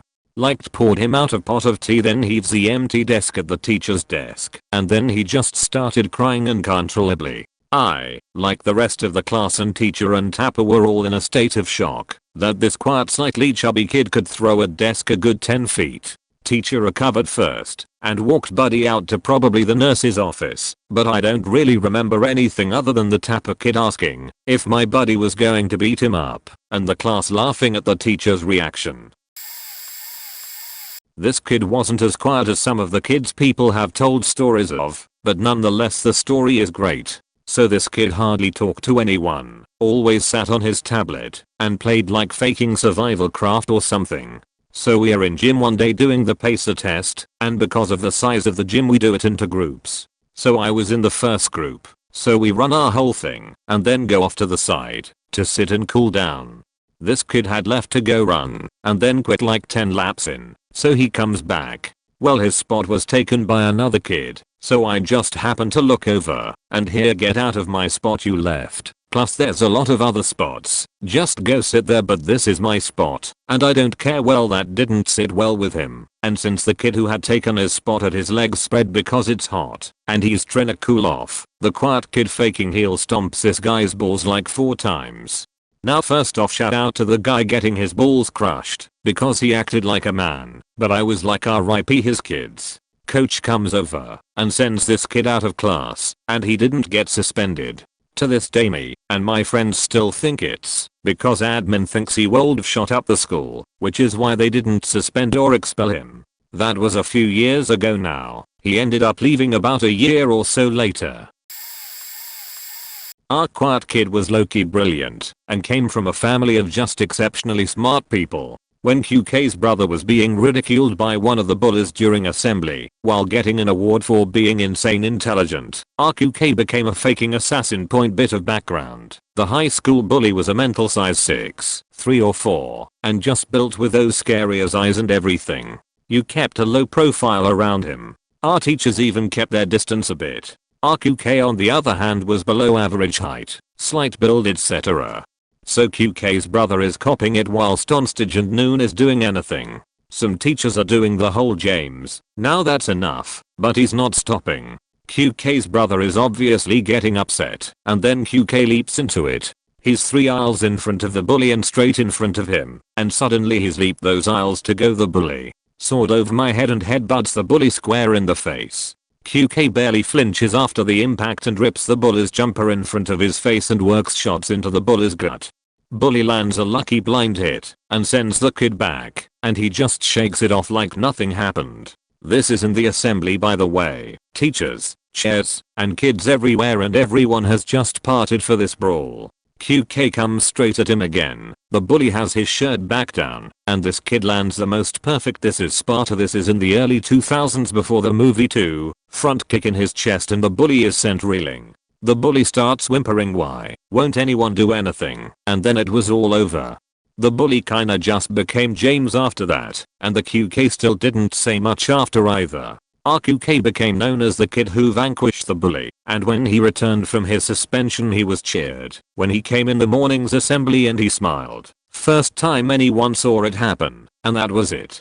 James came back a few days later and just became a kinda normal, albeit huge, dude who graduated the next year. One day the quiet kid said to the teacher that a bully is throwing things at him.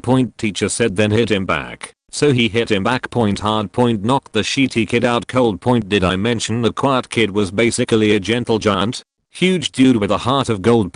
Teacher was mad at first, but the quiet kid said you told me to hit back. The bully was fine when he woke up, and luckily his parents were just mad at their son for bullying. Unfortunately it just made the bully less physical and more verbal, which the teachers never really did anything about. He would constantly mock people for the most unholy reasons. Because they were Hispanic, gay, Jewish, or disabled, either mentally or physically. Got a few other kids suspended when they reacted to his daily verbal abuse with a physical outburst, at which point he would go to a teacher and cry/exaggerate injury. I only saw them a couple times in passing, but I recall his parents seeming like good people, scolding him for bullying, and never defending his actions. Remember me mentioning he mocked disabled kids?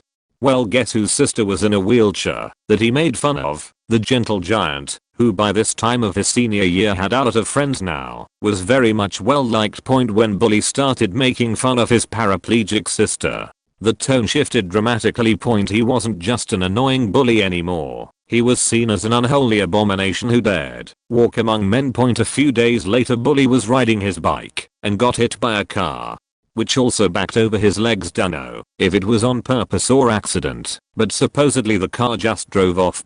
From what I understood, they never found out who did it, but the bully said it was a dark pickup, like gentle giant drove, but apparently GG had the alibi of 3 friends, and one of those friends' parents, that he was halfway across town when it happened. The whole thing seemed a bit fishy, and of course kids were rumoring that GG did it, but ever since making fun of the wheelchair girl, pretty much everyone hated the bully. He was in crutches the rest of the year, and he became the quiet kid.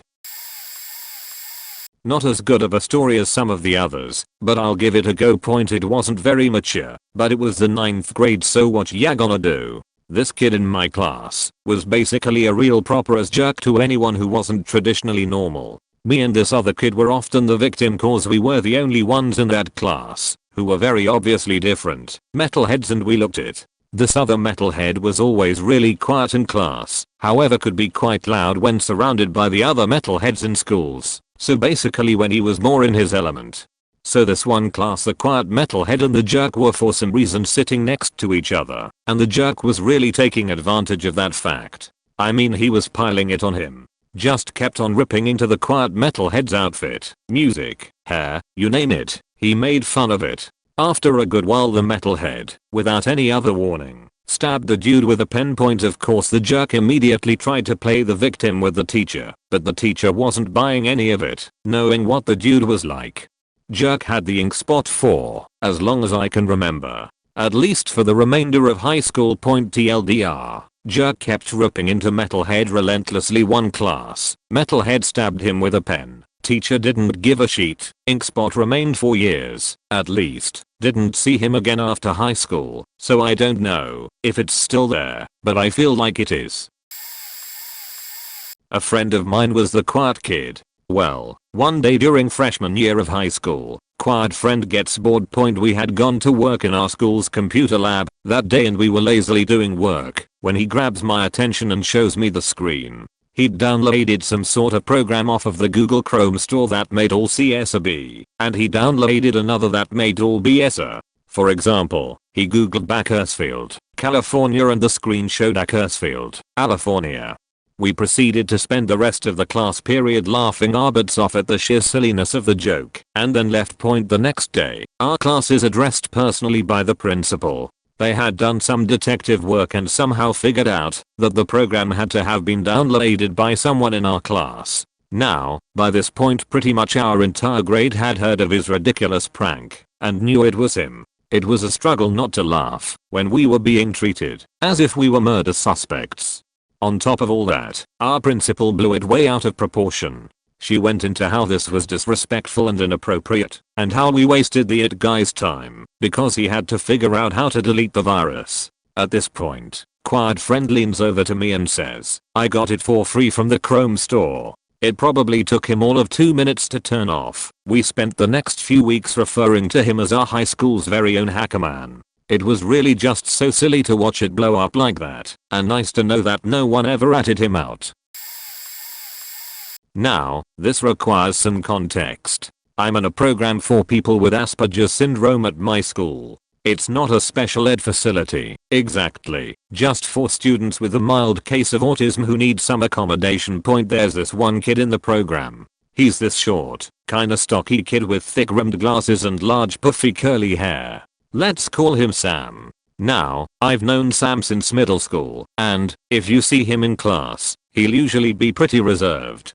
He tends to keep to himself, and will sometimes even request his desk to be on its own, not grouped in any tables or anything. He usually won't talk to you, unless you know him very well, like, for example, I do point, when you get to talk to Sam, you'll come to understand that he has a very nihilistic view on life. He's literally said to me before that he doesn't expect to live that long after high school. He has talked quite a bit to me and other program students about his many bizarre and extravagant ideas, whether it be an entirely new political system no one else could ever think up, or an interesting but outlandish philosophical idea.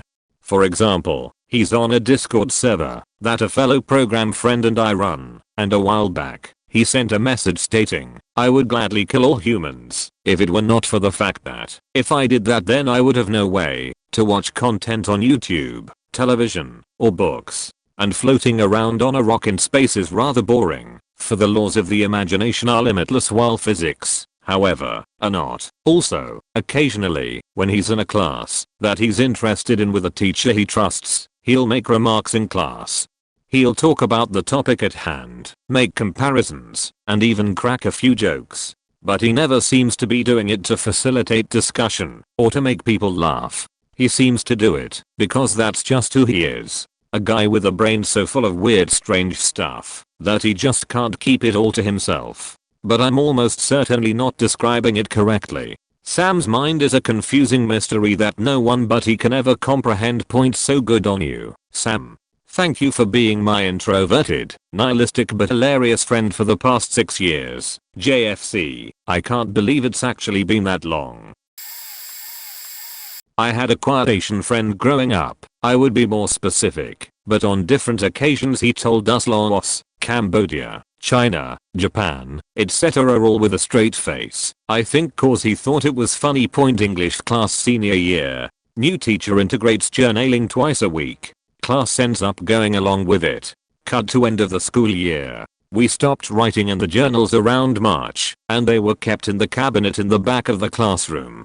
About the second week of May, Asian friend raises his hand. Mrs. Antonio, I wanted to check some stuff I wrote in my journal, and I can't seem to find them. She initially laughs, then really quickly starts panicking. Now Asian friend is starting to get worked up. Mrs. Antonio, I never wanted to write in that journal. All my private thoughts. All our private thoughts. Where are they? Teacher starts crying. Class in chaos. She has to leave. We have the assistant principal. The rest of the class after class me and a couple of my buddies went up to our Asian friend and said, dude, what the hell do you have him there? Why were you freaking out? Oh nothing, I didn't have one. I did throw everyone else's in the river though. TLDR, funniest kid I have ever met seeks justice in unique way. Soaks journals in the cheeks of a fresh teacher. I would consider myself the quiet kid in class while I thrive on the internet, so I might boost my ego by doing this, but here we go anyway. So there was this really annoying kid that everyone, except his friends, hated. I don't know how it came up, but we were all comparing ourselves now to how we were the previous school year, and this kid literally describes in perfect detail every single annoying feature about himself that he said he used to have. So then I say, so like you are now?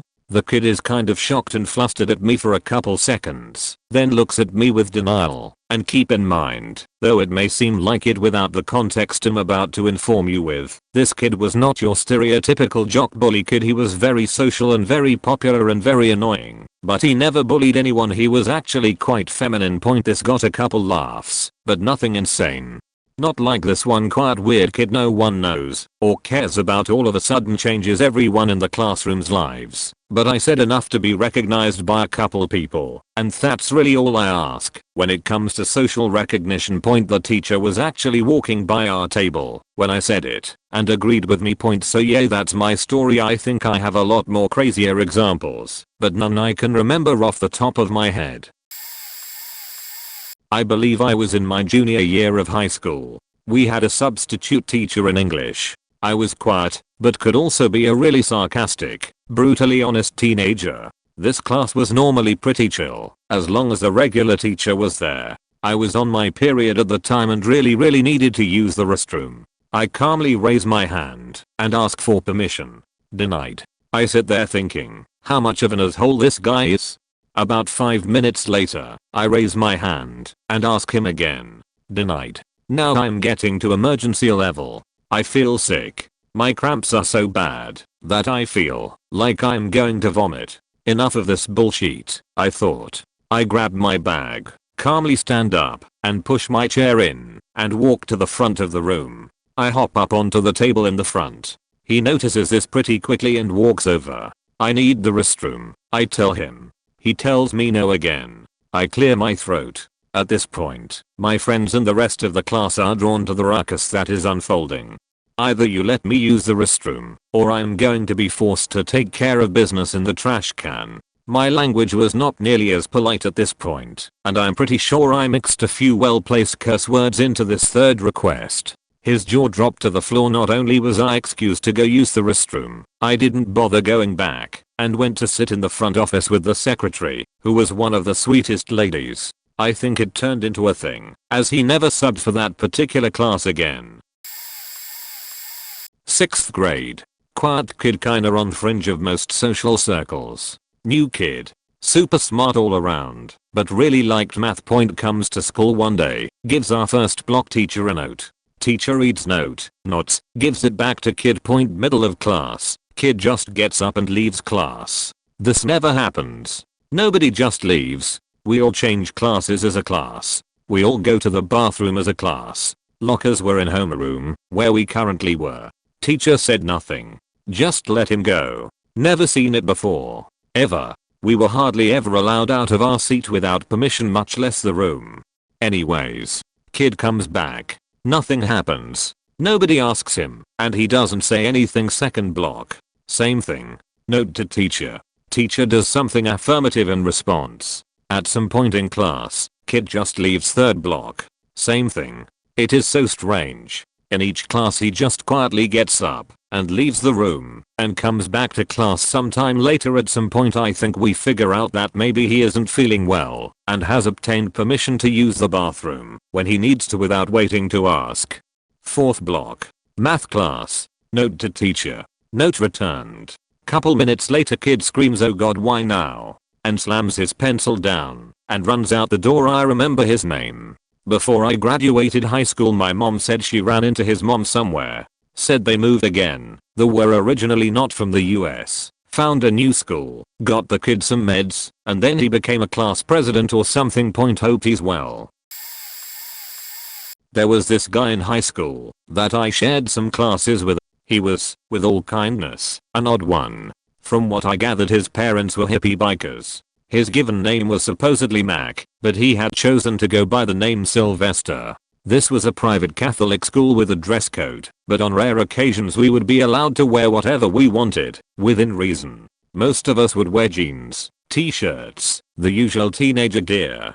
Sylvester would arrive in a 3-piece suit. I remember him being reserved, not shy, but the kind of person who thought for a long time before saying anything. We shared an US history class with a teacher who, in hindsight, was deeply incompetent. She assigned ridiculous amounts of busy work and had no sense of timing when it came to the class, so we were always woefully behind, which she was always stressed out about and tended to take out on her students.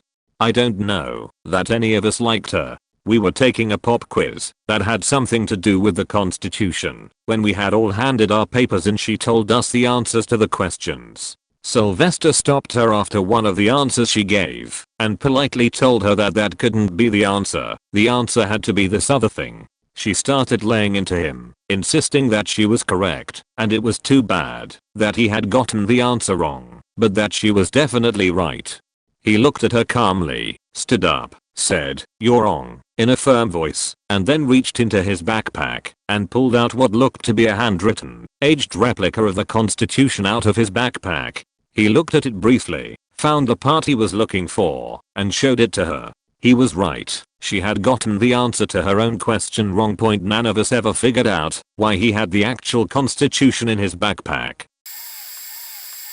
I would kinda alternate between being virtually silent and never shutting the fuck up, but I have a few gems from my junior year of high school exercise in very small Spanish class, where we have to say what material our hypothetical line of clothing is made from. I was the last to go, and all the other materials were already used. I kinda panicked and responded piel de humano, or human skin.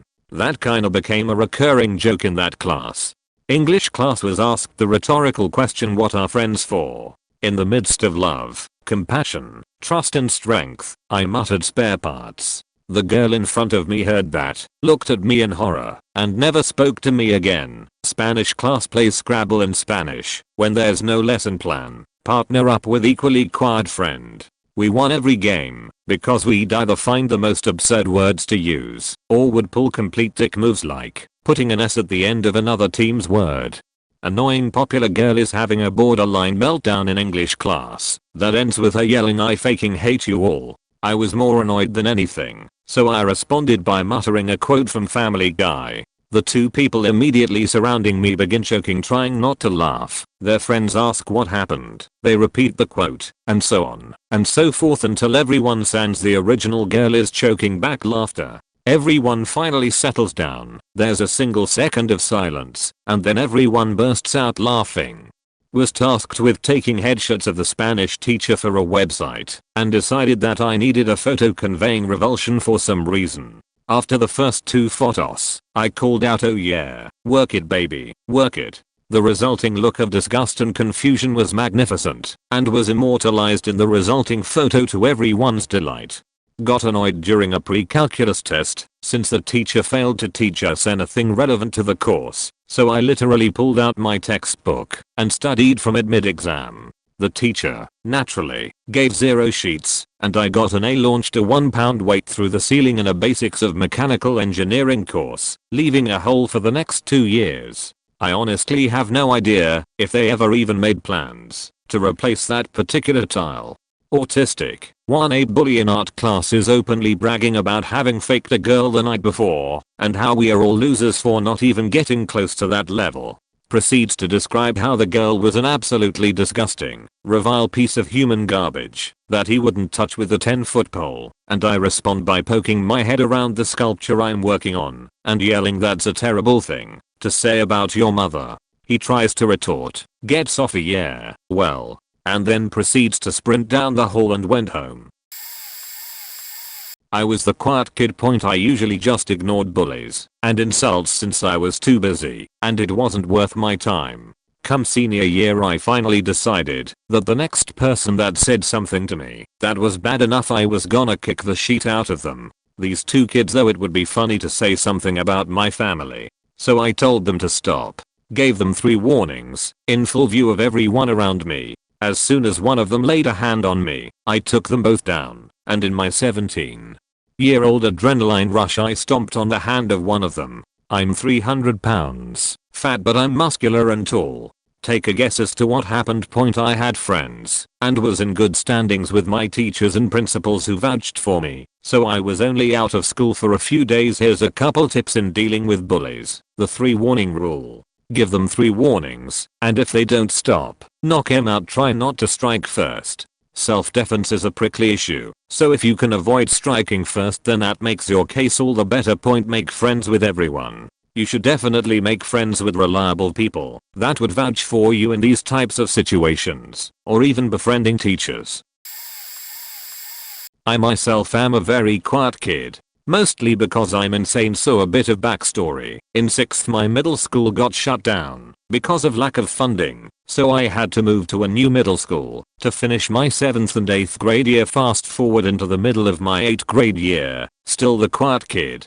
I decided to bring a laser pointer to school because it also had a little tip that acts as a touch pen for iPad and iPhone. A good friend of mine asks me what it is, and I tell him it's a laser pointer / pen. During a lesson I got bored and decided to play around with it. I pointed at the ceiling, wall, smartboard, you name it. I get called up to the teacher's desk for something. Spoiler alert, it's not because of the laser pointer. While the teacher is looking down and explaining some stuff about my essay, I point the laser at my friend who notices it, and I start laughing.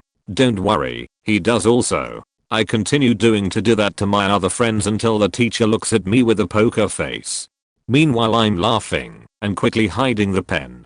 The teacher asks me what's so funny and quickly save myself by making up an excuse. I explained that I remembered a joke a friend did during my sporting event, and it was pretty funny. The teacher bought and smiled as well. The teacher looks down, and my friends break down laughing and crying. Never this Joey kid to be such a genius / funny guy. To me, I think it was the best thing I have ever done. Hope you enjoyed. I will be describing dialogue exchanged by my teacher and my friend / the quiet kid. I'll do my best to recall from memory of the event. Point: this is a recent experience that happened. I'm friends with this kid in my class that I will call Jay. He is extremely quiet all that time, but when he does talk it's usually about art. It's clear he hasn't come out of his shell quite yet. Anyway, we were doing a reading of the book called The Giver, and it is very obvious he isn't in a good mood. When it gets to his turn he does something that I never could have imagined he'd do. He's doodling in his sketchbook and the teacher calls on him. He doesn't answer. Teacher: Jay, we're reading. Stop drawing and start reading. Jay picks up an open book without saying a word. Teacher: you haven't been following along at all. You need to start listening in my class or else you will fail my class. Jay: sorry, I've been listening at least. Jay is clearly aggravated, and so is the teacher at this point. Teacher: it doesn't matter if you were listening. It matters that you follow along.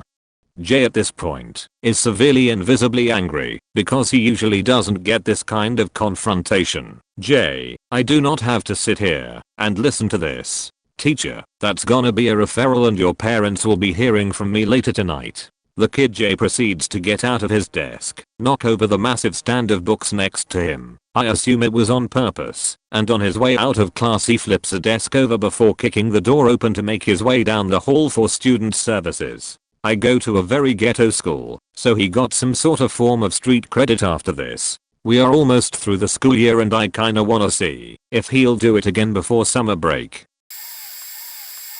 Quiet kid. Honey, I was the quiet kid. So, I have a lot of instances where I, the quiet kid, or according to my class advisor, the good kid, said that I got a lot of reactions and more than I expected. So strap in my guys. So, it was science class and we were out of the classroom in our school lab, and cutting onions, and putting them under a microscope. I hated the onion smell, by the way, so I stuck my head out the open lab door every now and then for fresh air. So like any lab project, we worked in groups and this group consisted of Op me see my crush ag annoying kid ag annoying girl JG half Japanese girl ag and JG aren't that important to this story and I knew JG back in, I believe, 3rd or 4th grade way before 7th grade, which is when this story took place, and ag was just my annoying seatmate.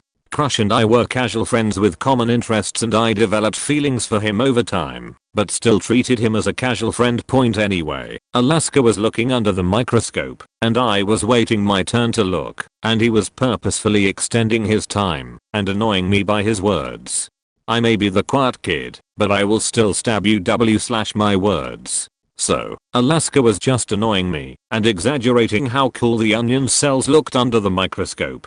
C was on his right and I was on his left, and Crush was taking notes and stuff, while I was just chilling and waiting my turn, when I just snapped. Ak was just annoying me to no means end while C was telling me to calm down and ignore him, and then I spoke. Op putang in RMOC, oh my god.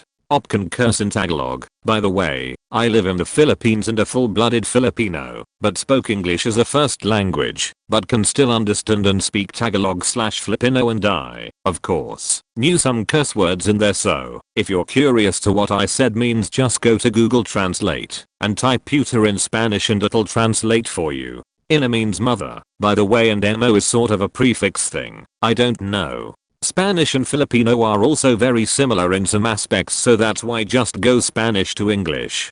So C wasn't that loud, but just loud for it to be sort of shouting, but not everyone in the room heard it, and he even backed up a bit when he heard me, and Ak was also fairly shocked and moved a bit, while I kept a straight face, and then calmly said a few minutes afterwards in my sweetest tone possible, "Op, are you done yet?" Ak didn't say anything, and just moved out the seat he was in, and I took it, and had my turn. If you're wondering where Ag and JG was, we had to cut the onions and JG was the one cutting them, and she accidentally cut herself and Ag went back to the classroom to take care of it and were not present, but I'm pretty sure C told them cause.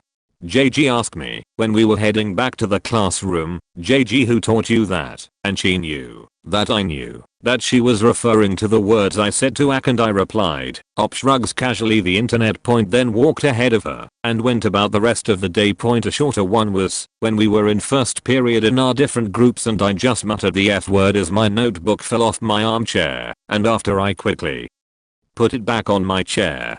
My classroom friend who I met this school year was rather surprised, since this was the first time hearing me curse, and told me to watch my language, and I sheepishly apologized, quietly pointing out, "Yeah, I know this isn't the first time I ever cursed in the classroom, right?"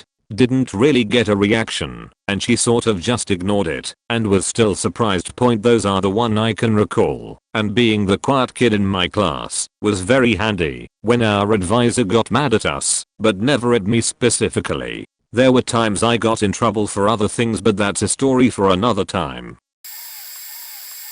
This is actually a horror story from a cadet camp I went to, but it was terrifying to hear. So there was this albino kid, we will call him Powder. Typical quiet nerd who got bullied a lot. The guy who bullied him was a terrible person. Let's call him Elijah, because I hate that name. It was a survival camp, so sometimes they had to go for weeks on end without showering, and Elijah would put crap into the Powder's sleeping bag, where he would go to sleep and be covered from head to toe in sheet. Mostly about the fact that Powder's eyes were red. That is a thing that can happen to albino people.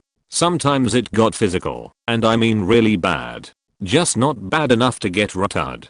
Powder took his own life and nobody realized it until the week of their solos. I guess you could call it a final exam. Elijah's day goes as normal. He made a fire, put up his lean-to, and in the trees he sees something red, but when he looks back it is gone.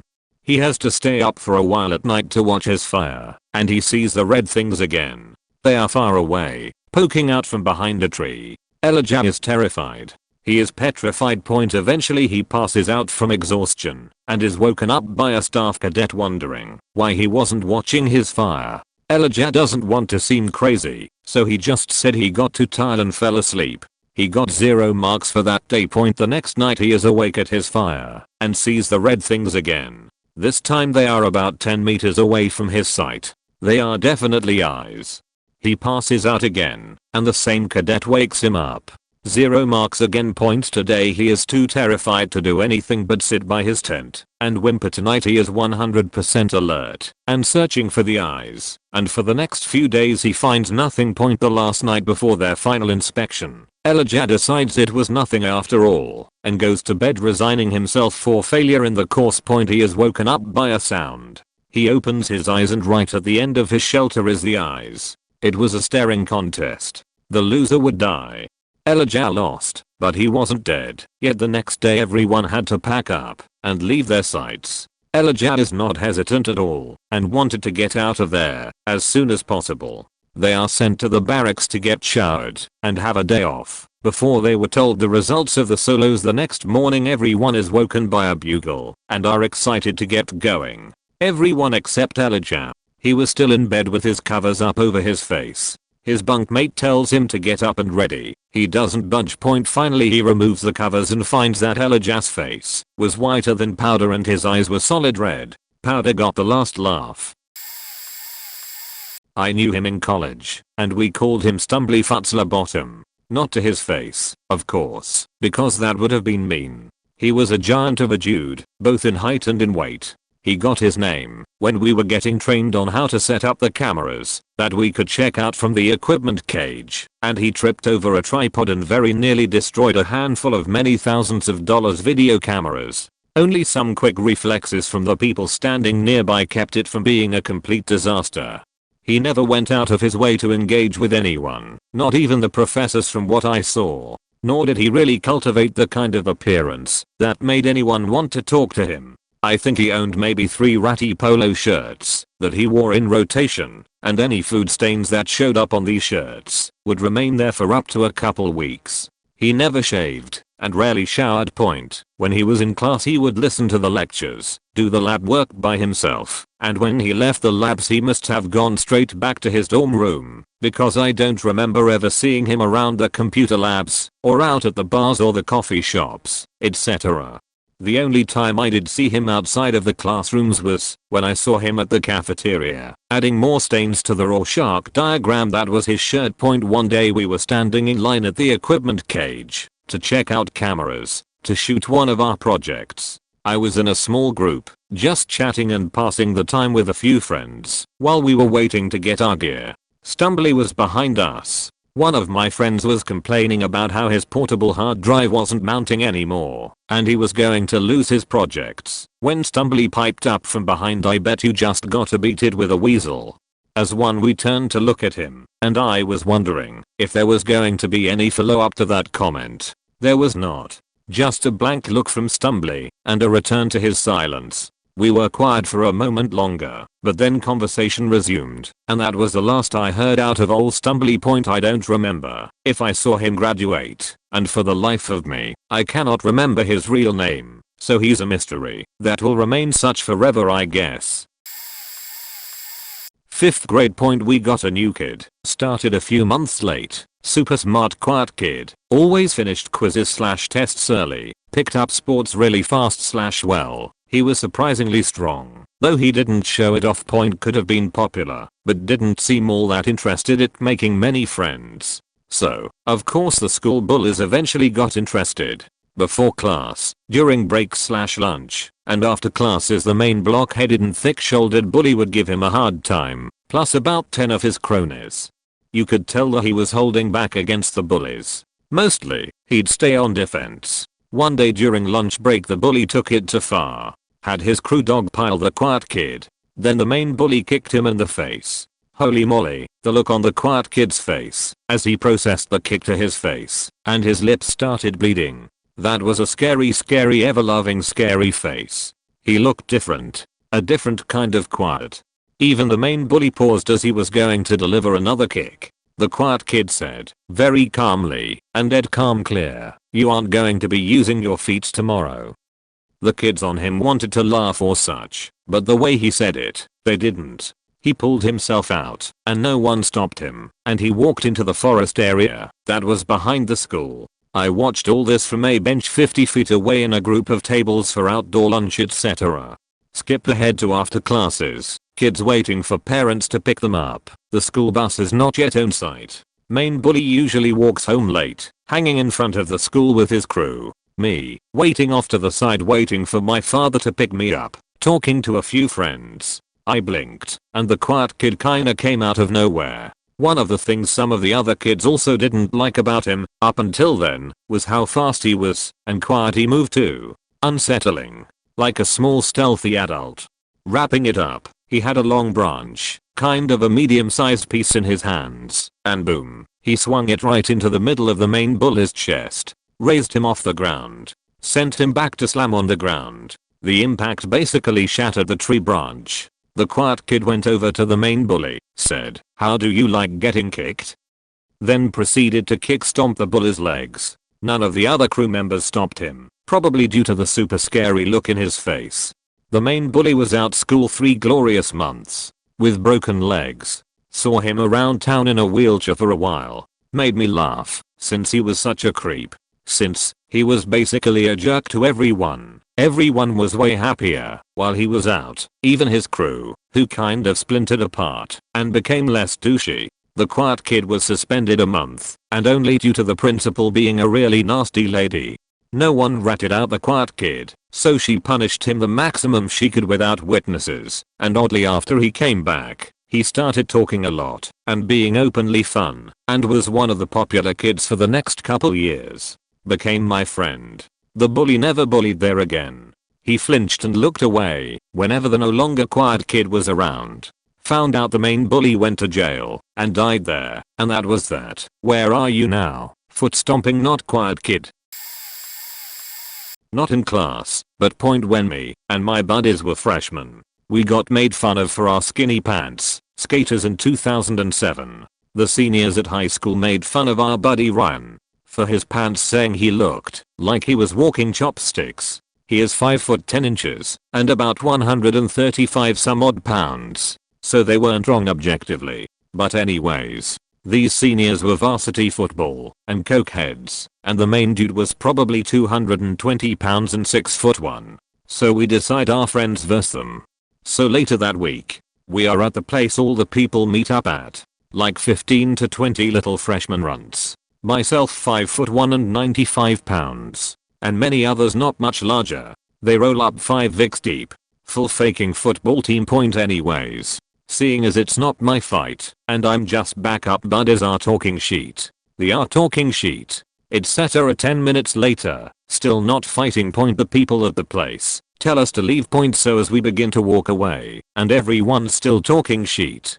I yell to the leader they have the problem with us, yet they won't hit us. All faking talk. Keep in mind, I'm 5 foot 1 to his 6 foot 1. And he has 120 pounds at least on me point. I'm a literal twig point. He comes closer, asks me what I said, while simultaneously striking the fear of God into me as he basically tossed me into the ground like below. I stood up point, clenched my fist point, and then my buddy who started the whole thing point yells my name point, saving me from my death point. The smallest, quietest, nicest kid there point about died over a comment on skinny jeans. Lol. TLDR, Apple's got a kid stabbed point. There was a quiet kid in our class, we'll call him Calvin. He was always very strange, and would sometimes murmur strange things about reaching levels, and the levels were called different fruits and vegetables. Calvin said he was on this level, that was some vegetable, broccoli or something. Ike. My friends and I never made fun of him. Sometimes we try to talk to him about these levels, but other kids definitely picked on him about it. Because it was pretty well known to our 8th, 10th grade classes that Calvin was an introvert and believed life was some game about reaching these produce levels point. I remember we stopped asking him about it one day when we asked him to explain them, because we asked about the highest levels, and he said something to the effect of oranges, then apples, then pineapples, and when we asked him what happened when he reached pineapples, he said everybody dies, and kinda laughed to himself.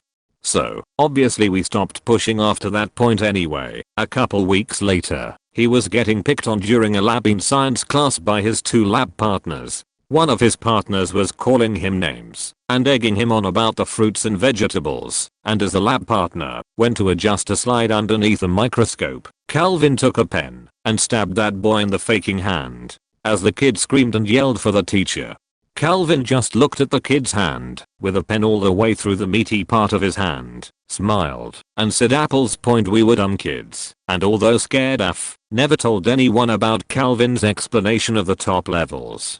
Fortunately, he never got to pineapples. I've tried to look up Calvin on social media and stuff, but he either doesn't use them, or he ended up in some kind of serious trouble, because I've never been able to locate him point. But yeah, that was scary as hell. Apples.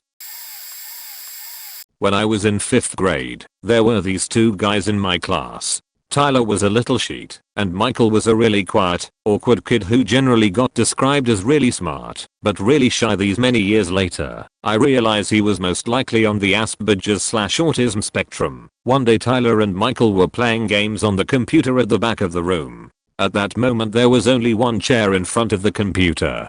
This shouldn't have been a problem, because there were plenty of free chairs nearby that could be brought over, but Tyler, as stated earlier, was a little sheet, and decided that he absolutely had to sit in that specific chair, which Michael was already sitting in. He tried badgering Michael to give up the chair, and when that didn't work he physically pulled Michael out of the chair, and shoved him against the wall. The wall there wasn't just a plain wall. There were old built-in lockers installed there, and when Michael was shoved against them the handle of one of those lockers caught him in the middle of the back. Obviously, that hurt. And sweet, awkward, quiet little Michael went faking berserk. He grabbed Tyler by the shirt, swung him into the lockers, and started punching him as hard and as fast as a bookworm 11-year-old could. So, not very, but it definitely caught Tyler off guard. After a few swings Tyler started fighting back, and they quickly ended up on the ground, rolling around, grappling, kicking, and throwing wild punches, while the rest of the class just stood around and stared in absolute shock, because not only had Michael just gotten into a physical fight, it looked like he was winning. This lasted for about as long as it took the teacher to cross the room. The teacher pulled them both to their feet. They kept fighting. The teacher then physically placed himself between them. They kept fighting, throwing punches around the teacher at each other. The teacher finally grabbed Michael's wrists with one hand and Tyler's collar with the other, and marched them out of the room, and, I can only assume, down to the principal's office. Tyler was suspended for a week, Michael for 2 days. Michael's social status at school immediately jumped from that weird kid to one of the cool kids, and Tyler, the little sheet, gave him a very wide berth for the rest of the year. This kid in 7th grade was always quiet, and in homeroom he'd get bullied daily by another guy for wearing the same pants every day. We later found out, because he was poor and couldn't afford new clothes. Our teacher never really did anything, because she was young and kind of timid. So one day he's minding his own business and the guy starts badgering him about how he's wearing the same pants yet again. Then when the bully turned his back on him, the kid leaps out of his chair and full on pants the bully, while yelling same dumbass jokes every day. And the entire class laughed at the bully instead. Lol, it was so surreal. The guy never really bothered him again, because he was so embarrassed. Later on, he was still a quiet guy through high school, but pretty well liked by most people. We were in a creative writing class together, and he always wrote really cool sci-fi short stories. One day the teacher was trying to encourage another student, a girl, to write a romance story for some reason. She was describing how the student would one day meet a man she would fall madly in love with, and she'd become a dedicated wife and maybe she should write about that. The student wasn't into it, and she was like, that's not really my thing, and the teacher was like, but don't you want a dazzling young man to sweep you off your feet and be your husband one day? Immediately, the same quiet guy said very loudly and pointedly, she's gay. And the teacher was surprised and was like, no, don't say that, that's mean. And he responded, no, like she's actually gay. Everyone knows, and the teacher just looked back incredulously at the girl student and she just nodded, laughing her head off.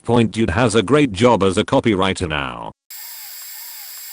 I don't know if it's the best thing, but I remember actually doing something when I didn't give a darn about the majority of my classmates' junior year of high school, USA. It's about most of the way through one of the semesters. Last one I think, and this one poor kid, albeit I have some awkward history with him from middle school, has been called Butters as a nickname for a few years. The more or less popular kids seemed to me like everyone, except the people I actually talked to, could be considered the popular kids, but I didn't pay actual attention to that nonsense.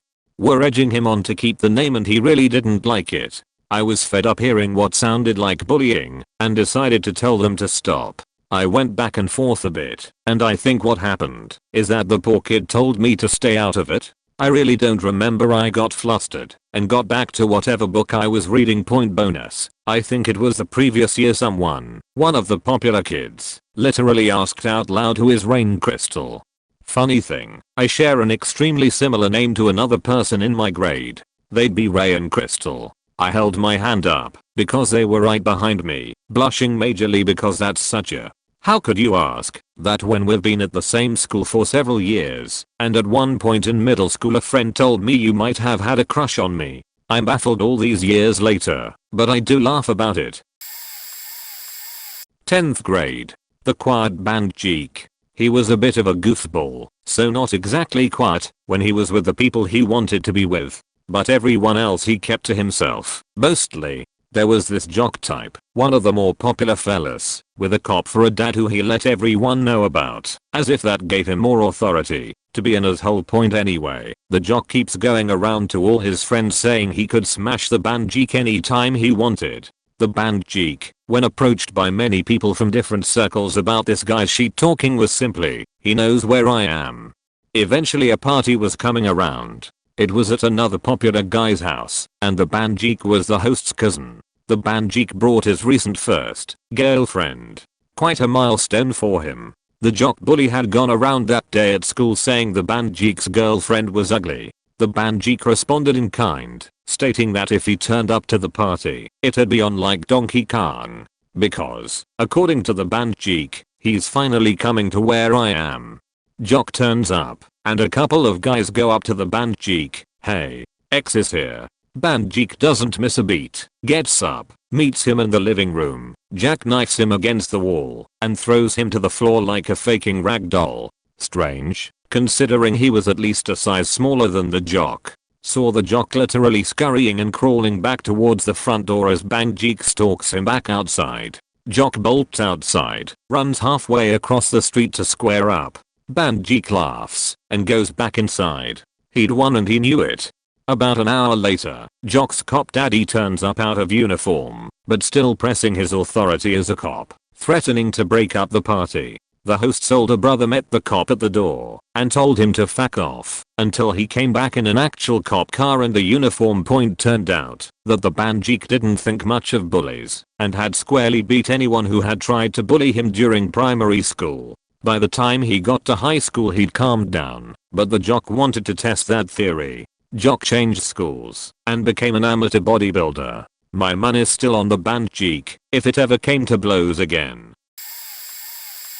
Was far from the quiet kid, and probably not the best thing, but sort of relevant point. Junior year of high school I was at the thespian district competition. At the end of the day/evening the best pieces from each category are chosen to perform in front of everyone. Critique's choice. One of the categories is monologues, but the requirement is that you have to perform two contrasting monologues, comedy/drama, Shakespearean/modern, etc. Critique's choice piece for monologues comes on. The guy's first monologue is Lucky Ian's infamous scene from The Boys Next Door. For those that don't know, Lucky Ian has severe Down syndrome. Junior year was my first year in theater, and I didn't pick up that the actor was playing someone who was mentally handicapped, and the monologue begins with Lucky Ian attempting his ABCs in a courtroom. Since I was oblivious and didn't realize this, I let out a huge laugh inside of a dead silent auditorium full of theater kids. As one can imagine, my laugh was followed by everyone around me giving me dirty looks. TLDR, I laughed at the mentally handicapped unknowingly. Coincidentally enough I played one of the leads in The Boys Next Door the following year. It's an awesome and very important show that I highly recommend everyone read/see/watch the movie adaptation of. My younger brother was the designated quiet kid in his classes. He never spoke much once he entered high school. While I was in my last, I'd observe him being with only one or two friends during lunchtime. Now, he was a quiet kid, but that didn't mean meek. He was 5'10", while most of his classmates probably stood at 5'3" or 5'5". He also wasn't a skinny or lanky kid. He was a pretty big dude. If he put more work into it, he could have gotten into football, probably, but nonetheless he kept to himself a lot.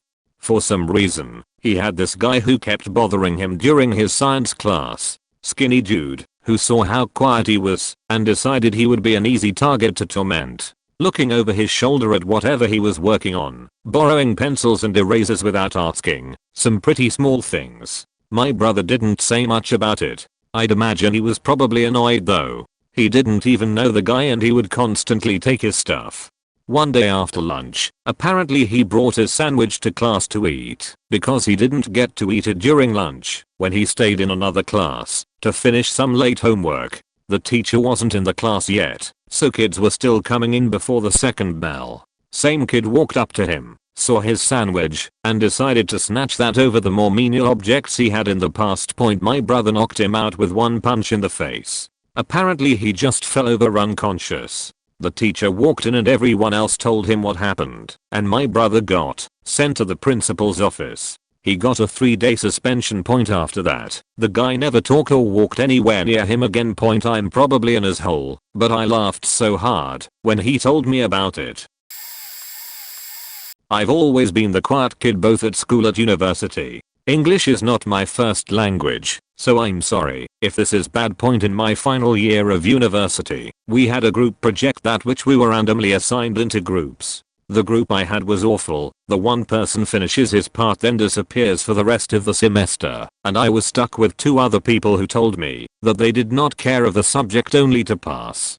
I brought this up with the lecturer many times. The first guy said he was done with his part and did not want to do extra work, and the other 2 kept promising they'd finish their work. Every week they sent me tiny updates, but it was not enough. The weekend before the project is due, I'm crying in the lab because my part dependent on the other 2 guys, and I stayed in the lab the whole night to finish phys and mine. The morning the project is due, we had a lecture and the lecturer asks how we found the project.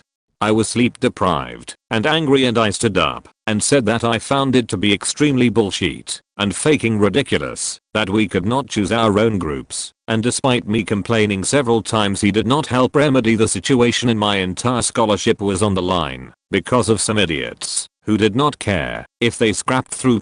Lecturer was silent and said he is sorry I felt that way, and I said it is not enough to be sorry. The whole class was silent and I stormed out.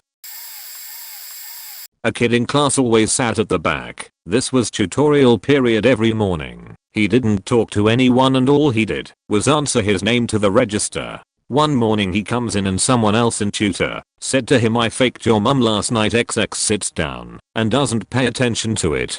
This cycle repeats every day until the end of school, when we had stand down day. I don't know what this is in America, but the people from the UK will understand. When we are all sat in the hall looking at old cringe photos of us and everyone else in the year being projected onto the wall, our head of year gets up and starts presenting awards like most likely to be an Olympian, most likely to be on reality TV CT. The last award was most likely to use an your mum insult, so the kid saying "I faked your mum" to X every day won it. He then points at X and gestures him sticking his dick in his mum with his fingers. X then stands up with his phone showing a picture of the kid's older sister giving X the time of his life, should I say, and he then says, "I faked your sister beach." Our head of year was dumbfounded, and the rest of the year group started clapping and cheering for X. Was the best moment in school by far. Just for those wondering, X was 16, legal in the UK, and the annoying kid's sister was 17, so nothing illegal happened to my knowledge. Was the quiet kid in class. I hated high school and was constantly bored because I didn't want to bother with the stress of the advanced placement classes. Constantly got placed in technical or college prep classes because I didn't argue with the registration people. One day, teacher begins lecturing about a really complicated historical topic that really is split down the middle about what they think happened. Mass dying off of Central/Southern American tribes post European contact. She said in front of everyone that they all died due to war, despite what the textbooks said, and that anything else was a lie. I never spoke in the class. The other students were difficult to talk to, and they always just wanted me to do their homework, so I kept to myself. This particular day, I was dozing off in the corner. She threw a marker at me and said, "Do you have anything you would like to the discussion, sir? Since you ace all my tests and never contribute, how about you enlighten us with your knowledge?" I then proceeded to correct her in front of the whole class, explained the complex issues of that situation, offered a rational theory as to what happened, and then as soon as I finished, I said to her that truth is subjective, and that you can never truly state something as being a pure fact. because unless you were there at the event, we will never know what actually happened. This teacher had a really bad habit of flying off the handle when she was corrected or someone had a different opinion than she did. I got sent to the principal's office for being disrespectful, and on my way out the door, I said to her, you may want to get your money back for your rebate master's degree. I don't think it's doing you any justice. So let's just say I'm the quiet kid. By the way, love in UK, it's like late year 7, age 12, and I was being bullied by some year 10s. One day these three assholes try and jump me, knife, box cutter, and everything, like right out front of the school in the morning. Just for extra context, they were bullying me all year, and I started going to therapy as my parents started noticing my emotional instability. This whole situation made me feel really scared, as living in Britain I thought being mugged was only in the US, 'cause of guns. No offense. They tell me to give them everything. I just said no. It made them look really confused, as if they thought that wasn't an option for me. So the one with the knife swung at me with the knife and I just snap. I hit the guy's hand down and the knife went into my upper thigh very close to my hip. The feeling of that knife plunging into my leg must have made something else snap, as the unknown strength that came with rage was released and I beat the shit out of 3 kids twice my size, not unharmed though. Broke a rib, all the fingers in my right hand, and my right wrist. Some kid recorded the whole thing and had to come to court to testify, as I was under a charge for attempted assault and battery and was looking at under a juvenile detention center. The video was all that was needed to turn the case around on them. They are all in juvie and the parole hearing is on a few weeks, so thought I should share this story. In middle school, I was the quiet kid. I was incredibly socially awkward and I don't think anyone really liked me. Keep in mind, I was also absolutely clueless about a lot of things. It's health class, and we are on the topic of germs and bacteria and cells and stuff. We have one of those huge box TVs on the stand that you knew was gonna occupy you for the entire class. The guy on the video kept calling cell reproduction as making babies, and at one point he phrased it like, so they get in you, and they just keep making babies, and making babies, and making babies, and my dumbass decides to yell, just like the Kardashians. Which isn't really that funny to anyone reading this, maybe, who knows. The entire class thought it was hysterical and they were, surprisingly, laughing their ass off. I really had no clue why it was so funny, and I was amused by the great reception of my seemingly amazing joke. The good part is my logic behind the joke. I was a clueless kid, so my logic was, reality show stars, a family, a lot of them, a lot of babies, a lot of baby making. Pretty harmless. I had no clue, and it was only until much later that I found out why the teacher for that class decided to sit me out in the hallway for the rest of the period. TLDR made a great dirty middle school level joke with no clue why it was so great. Edit. This might not really be that interesting at all, and I've never really told this story to anyone because it was more of a you had to be there thing, but when else am I gonna answer these prompts? Entirely blowing my own trumpet here, and I understand if no one believes it. I was the quiet kid in class, and I will always remember something I did to a dude who was forever doing anything he could to get under my skin. Scene. Science class, age 17. We were working with dry ice, and the teacher had stepped out for a moment. We sat at tall tables on stools, and while leaning forward, if you wear trousers, you know how the very middle back sort of curves outwards and makes a little pocket if you're not wearing a belt. The asshole mentioned before decided it would be funny to drop dry ice down there, which understandably both hurt and pissed me off. I would just stand and let the ice drop down my pant leg, then go back to sitting down and chatting quietly with my friends. The guy did it a total of 3 times before I snapped. Just as I hear him come up behind me, I spun around off the stool, picked him up by his collar. He was always pretty short. I'm a bulky lad, always have been throughout teen years, and slammed him down on a nearby bench, held him there, and leaned in real close. Are you gonna do that again? He did not do it again, and I will always cherish the moment of his laughing, dickhead face changing to fear in less than a second. When I was in middle school, in my class was a really quiet girl named Eva. All the time she was like, hella distracted. She still had perfect grades despite not paying attention in class, or ever at all. I don't know, but to me, she always seemed like that kind of person that's secretly crazy. And it turned out true. I had another kid in my class which everyone in the school hated and bullied. Now of course I'm against bullying, but this one kid earns it himself. He goes up to random people and starts insulting and annoying them, and when they say even one word he'd be running and turning back to mock them. Even teachers were sick of him. Back to Eva, there, in 6th grade was the time she absolutely flipped. She was always calm and quiet, even if that kid was annoying her, but that one time, shit really went down. She suddenly burst out screaming like a banshee, like that scream you hear in action movies when someone's about to lose their shit.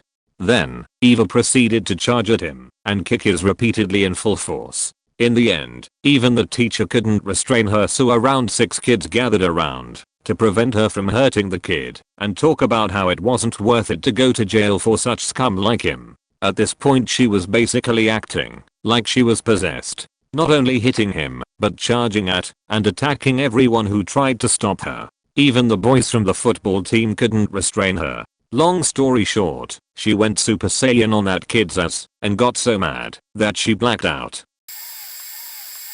I'm so late to this, but I'm going to post anyway, because this was one of the best things that ever happened at school. Maths lesson. Not exactly the quiet kid, but one of the good kids, kinda nerdy, really faking good at maths, probably an engineer or some shit now. Not the type to fuck around in school. The teacher for this class was a total asshole. Some sort of failed mathematician / academia type. Giant chip on his shoulder. This was back in the day, when computers were only just becoming a mainstream personal item. This teacher had this super fancy laptop that he used to take register on, and he'd carry it everywhere with him. He also always wore a badly fitting grey suit, had a big grey beard, and liked to throw people out of class a lot for not really doing anything wrong by shouting, "Get out" at them. Anyway, we are lining up outside the room for class and nerdy kid turns up wearing a freaking grey suit, cotton wool beard stuck to his face, seriously, and carrying a laptop. No one knows what the hell is going on. He just smiles and walks into class and sits down. We all follow, no idea what's about to go down. His whole teacher has clearly noticed that this kid has turned up to class wearing an whole teacher costume, but is doing his level best to pretend that nothing is happening. We're all watching nerdy kid intently. He serenely opens the freaking laptop he's brought and starts furiously typing as whole teacher continues to ignore it and starts taking register, calling names as usual. Everyone is giggling and taking absolutely no notice of him at this point. All watching nerdy kid as whole teacher eventually gets to nerdy kid on the register and calls out his name. Nerdy kid stops typing, slowly looks up over his laptop at his whole teacher, and in his best authoritative voice he can muster shouts back at him, "Get out!" I have never seen someone move so quickly.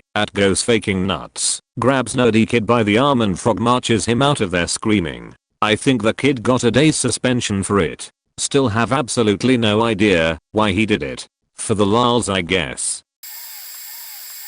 Former class quiet kid here, and I do remember a few stories of such moments. However, this is the one that always stuck with me the most. While I wasn't like most here, I certainly was one in my early years of high school. I made up for it in that I was usually consistent in my schoolwork and generally tried my best to be friendly with everyone. Add on to the fact that I was the youngest in the grade I was in, most of the staff and students didn't think too much if me doing something too extravagant.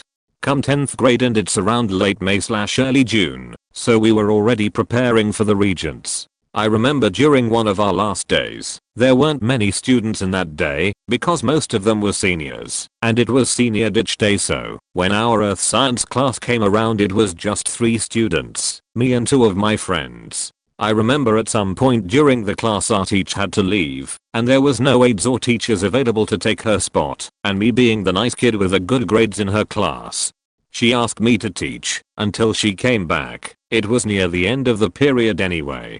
So I did my thing and tried doing the review with them, but for one reason or another they weren't taking me seriously.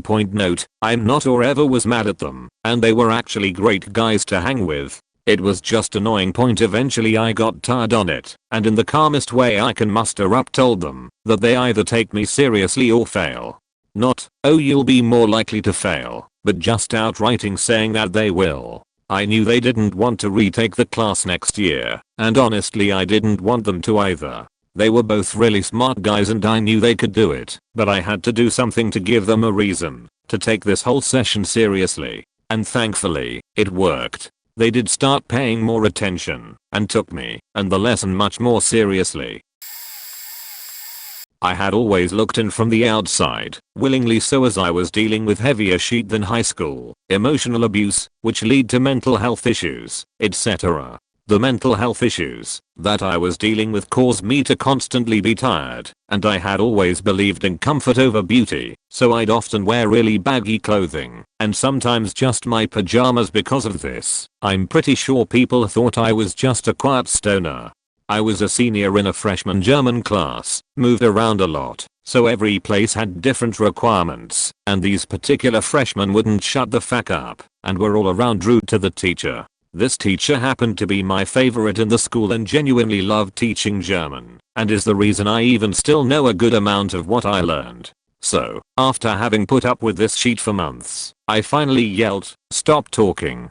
The whole room went silent, but they were quick to start talking about how they'd never heard me talk before.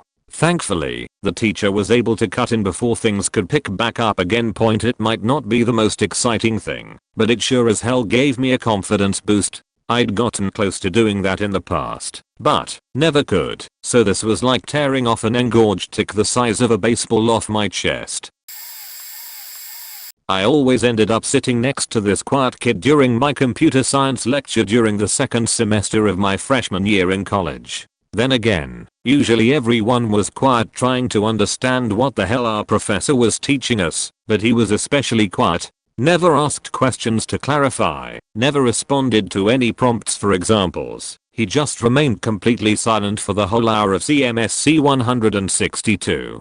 Fast forward to one class, where we were learning about a new data class which we would be using in tomorrow's lab. 10 minutes left of class. The professor has just about finished talking about the methods to keep track of the average of all the data, and comparing two items, to make sure it preserved order. And then the quiet kid says, "Oh boy, a new way to do math." For everyone to hear, we all had a laugh, even the professor.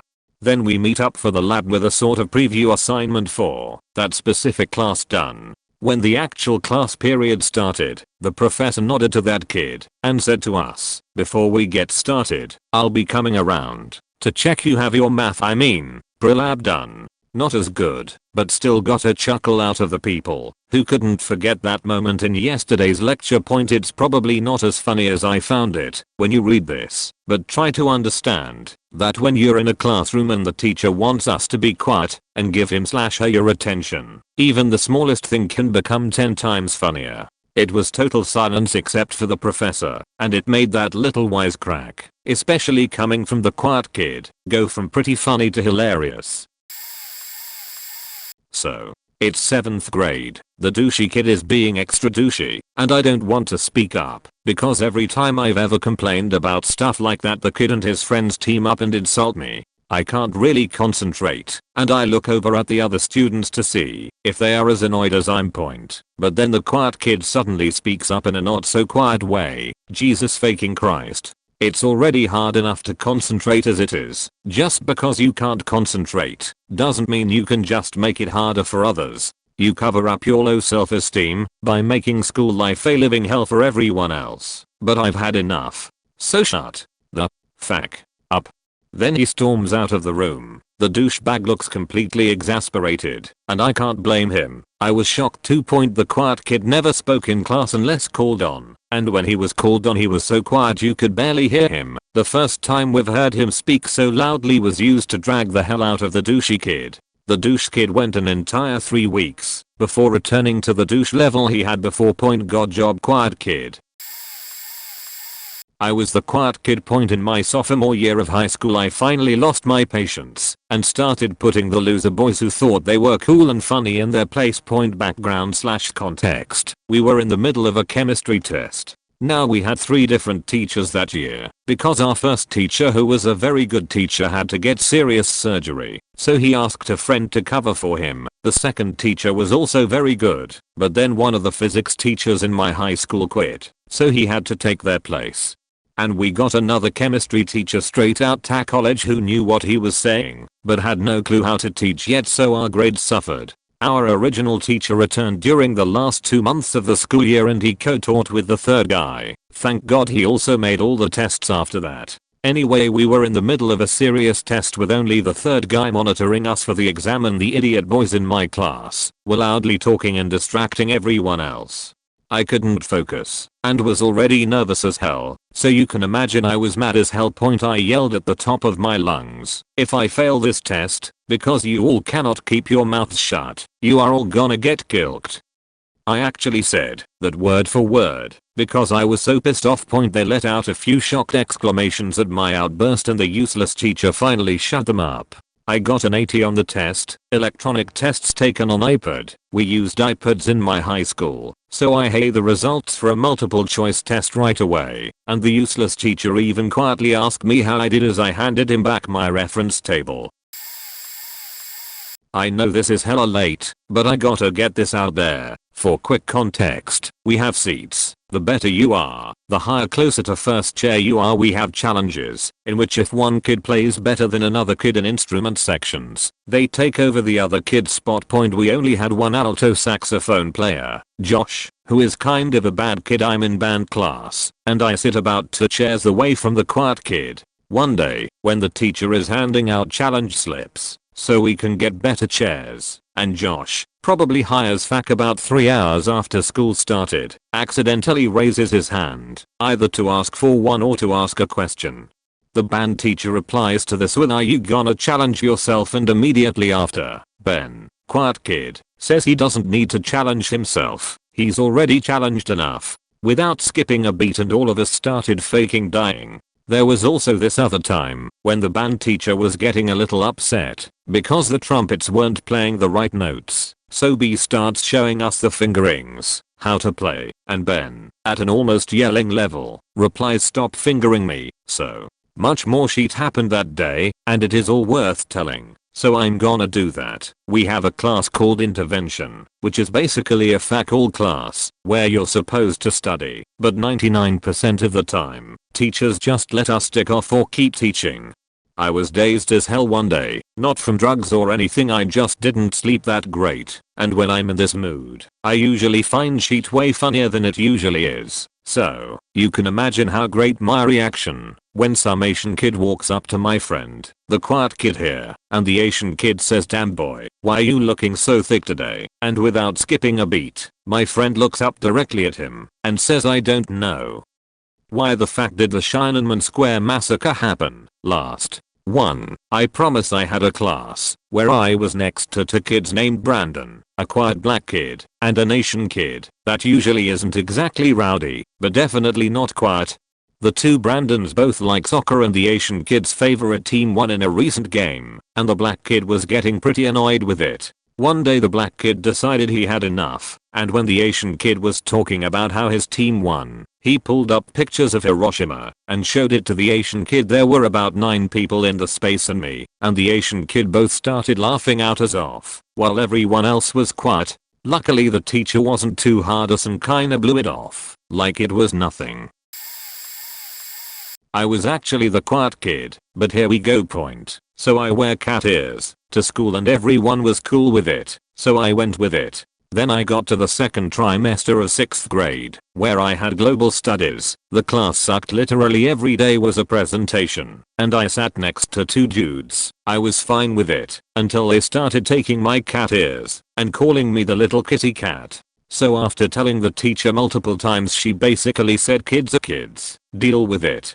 Thanks Miss Ryan, you're a great help. Later in the year we had to make a presentation about which of the global goals we cared most about. At this time I realized that the boys were harassing only girls, treating them like dogs basically, and that one of the goals was gender equality.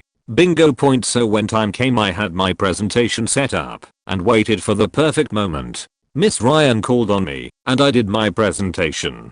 which at the end included backquote, and I think we need to work on goal number 1 forgot, because people, mainly girls in this class, aren't being treated well by people like, insert the 2 boys' names. Everyone was shocked, and the 2 boys got a detention, and I got to arrange the seating chart. I had asked a friend in the class with me if it was worthy of this subreddit, and he said, yeah, I never heard you speak a word in that class. Until that day, TLDR, the quiet kid called a bully out during a class presentation and got justice. Protect yourselves with neodymium magnets. Protect your brain with magnets. Hover the magnets over your head. Do not geo. There is nothing there that will benefit you. They prey on any vulnerabilities that a human possess. Stay strong to those that are affected. Investigations are becoming more widespread. They entrap individuals for experimental purposes in a room with 1 bathroom and 40 plus prostitutes and drug addicts and other mentally insane criminals who enjoys their jobs in systematically destroying human lives in the most inhuman and extreme ways. They are led by drag queen homosexuals with a goal to create slaves by converting them into homosexuals, making it easier to control individuals. They also have these systematic gay orgies where they abuse a plethora of drugs, crack, meth, cocaine, scopolamine, etc., before severely abusing and wrapping a singular victim inhumanly. The victims were once a targeted individual before they gave up and accepted becoming a sacrifice for an unknown organization/cult. If you are a new victim of these crimes, do as much research as possible and disclose. Do not move to voices that are not around you. Schizophrenia is not the reason due to the lack of evidence proving that schizophrenia does not exist. Do not keep silent for this horrendous criminal network. They are all traffickers and they kill in the most inhumane way and call it their fun. TLDR. Criminal network/human traffickers are replicating themselves to be your spouse, military officials, or any government identity to force and fool any person into trafficking themselves into a criminal network through endless gaslighting through megaphone-like devices that targets one individual at a time and projects their voices bypassing their target's auditory cortex. Once the drone targets a person, they stay on that person 24/7 every day. If you are instructed to move to Winnipeg, Canada or anywhere for bribes, sexual favors, money, and/or free housing through any means of transportation, do not go. You are a victim of a class action crime that has gone out of hand. Do not give these criminals any more power by giving yourself up to them. You did not win anything, and being targeted by these drones means that they chose you to either traffic or murder covertly using drones with weapon attachments. Captured victims are forced into unpaid labor and forced prostitution. The targeted victim will be missing and stored away within one of their rundown homes/facilities, unable to escape or leave. Once captured, they immediately commence their routines of total control and exploitation of the fully captured person. The victims are broken down to less than nothing due to repeated rap and abuse sequences. Felons within the criminal network/organization are to either traffic or murder a victim because their data brokers does not want to exposed and has paid a great sum of currency to illegally purchase the personal records of their targets and to send a weaponized drone to the illegally purchased individual equipped with biohacking weapons to break down their targets into trafficking themselves, committing suicide or murdering others. They run criminal schools/organizations that breeds more human traffickers and prostitutes into the public. They will say anything to force you to move. We need you. We love you. Move. We want to lust your body. They work on every emotion within their target's brain and force the individual either into a blind rage or to try to confuse the person with their own emotions through a series of gaslighting and abuse into moving their targets to them. I cannot stress this enough. Do not let them force you into trafficking yourself. The felons also pretend to be some type of close friend to their victims in order to keep control over them.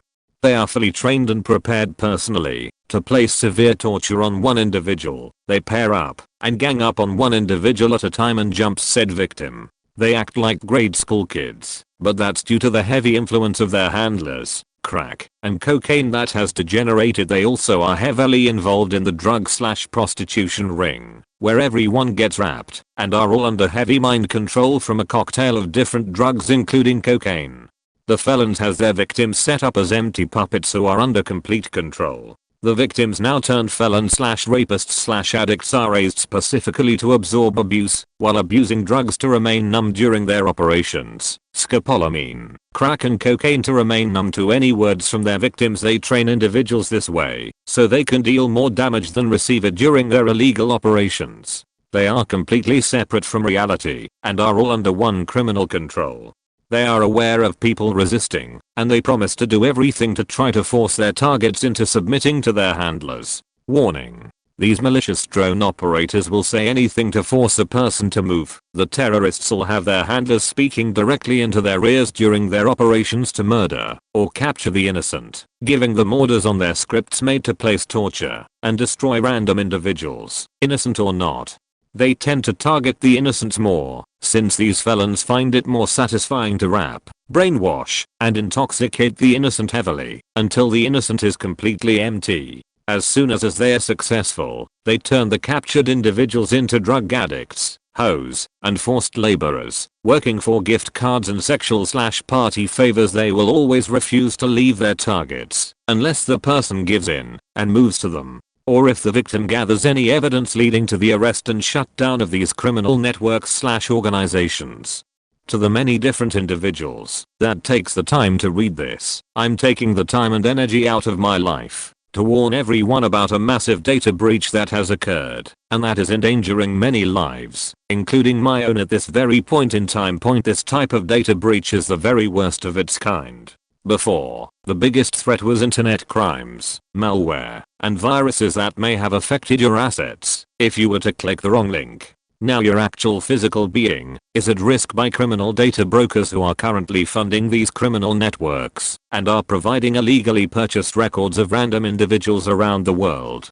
Now, criminals today have gone above and beyond the internet and are sending drones with biohacking technologies attachments to random individuals. These weapon attachments magnetizes to specific muscles within the human anatomy of the hijacker's choosing. This allows the hijacker to manipulate small muscle tissues within the human body, such as rotating an individual's eyes at the hijackers will to keep their victim sleep deprived. They focus on the genitals, primarily to exploit the human desire to make love with another individual through the manipulation of their genitals. Such methods, human traffickers and terrorist organizations are now utilizing these magnetic weapons attached to drones to lock a person's own body up for ransom, which could be assets, or force you to sell your body into slavery. They offer the remote of the victim's body to the victims they use to manipulate certain muscles and veins in the body in exchange for the capture of the victim's body.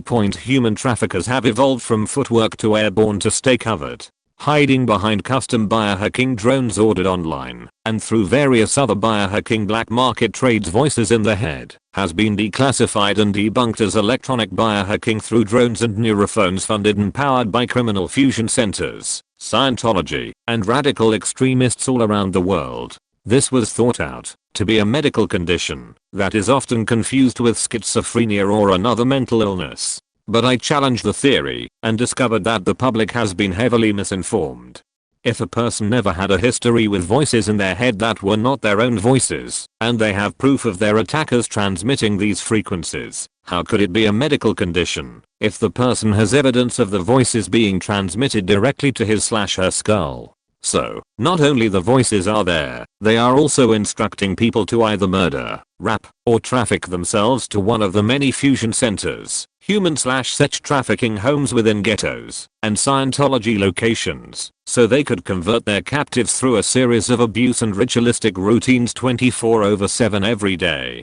They force the individual to impregnate one of their paid prostitutes that are doppelgangers to their targets. They do this to raise another human into being another drug addict/trafficker, born and raised into the criminal network, so it'll appear more natural to kill, traffic and brainwash victims. They pretend to be on the victim's side, but they really are not. They all have an illegal drill instructor that only teaches trafficked wallet abuse, rap, and how to torture. More on this. Please be safe.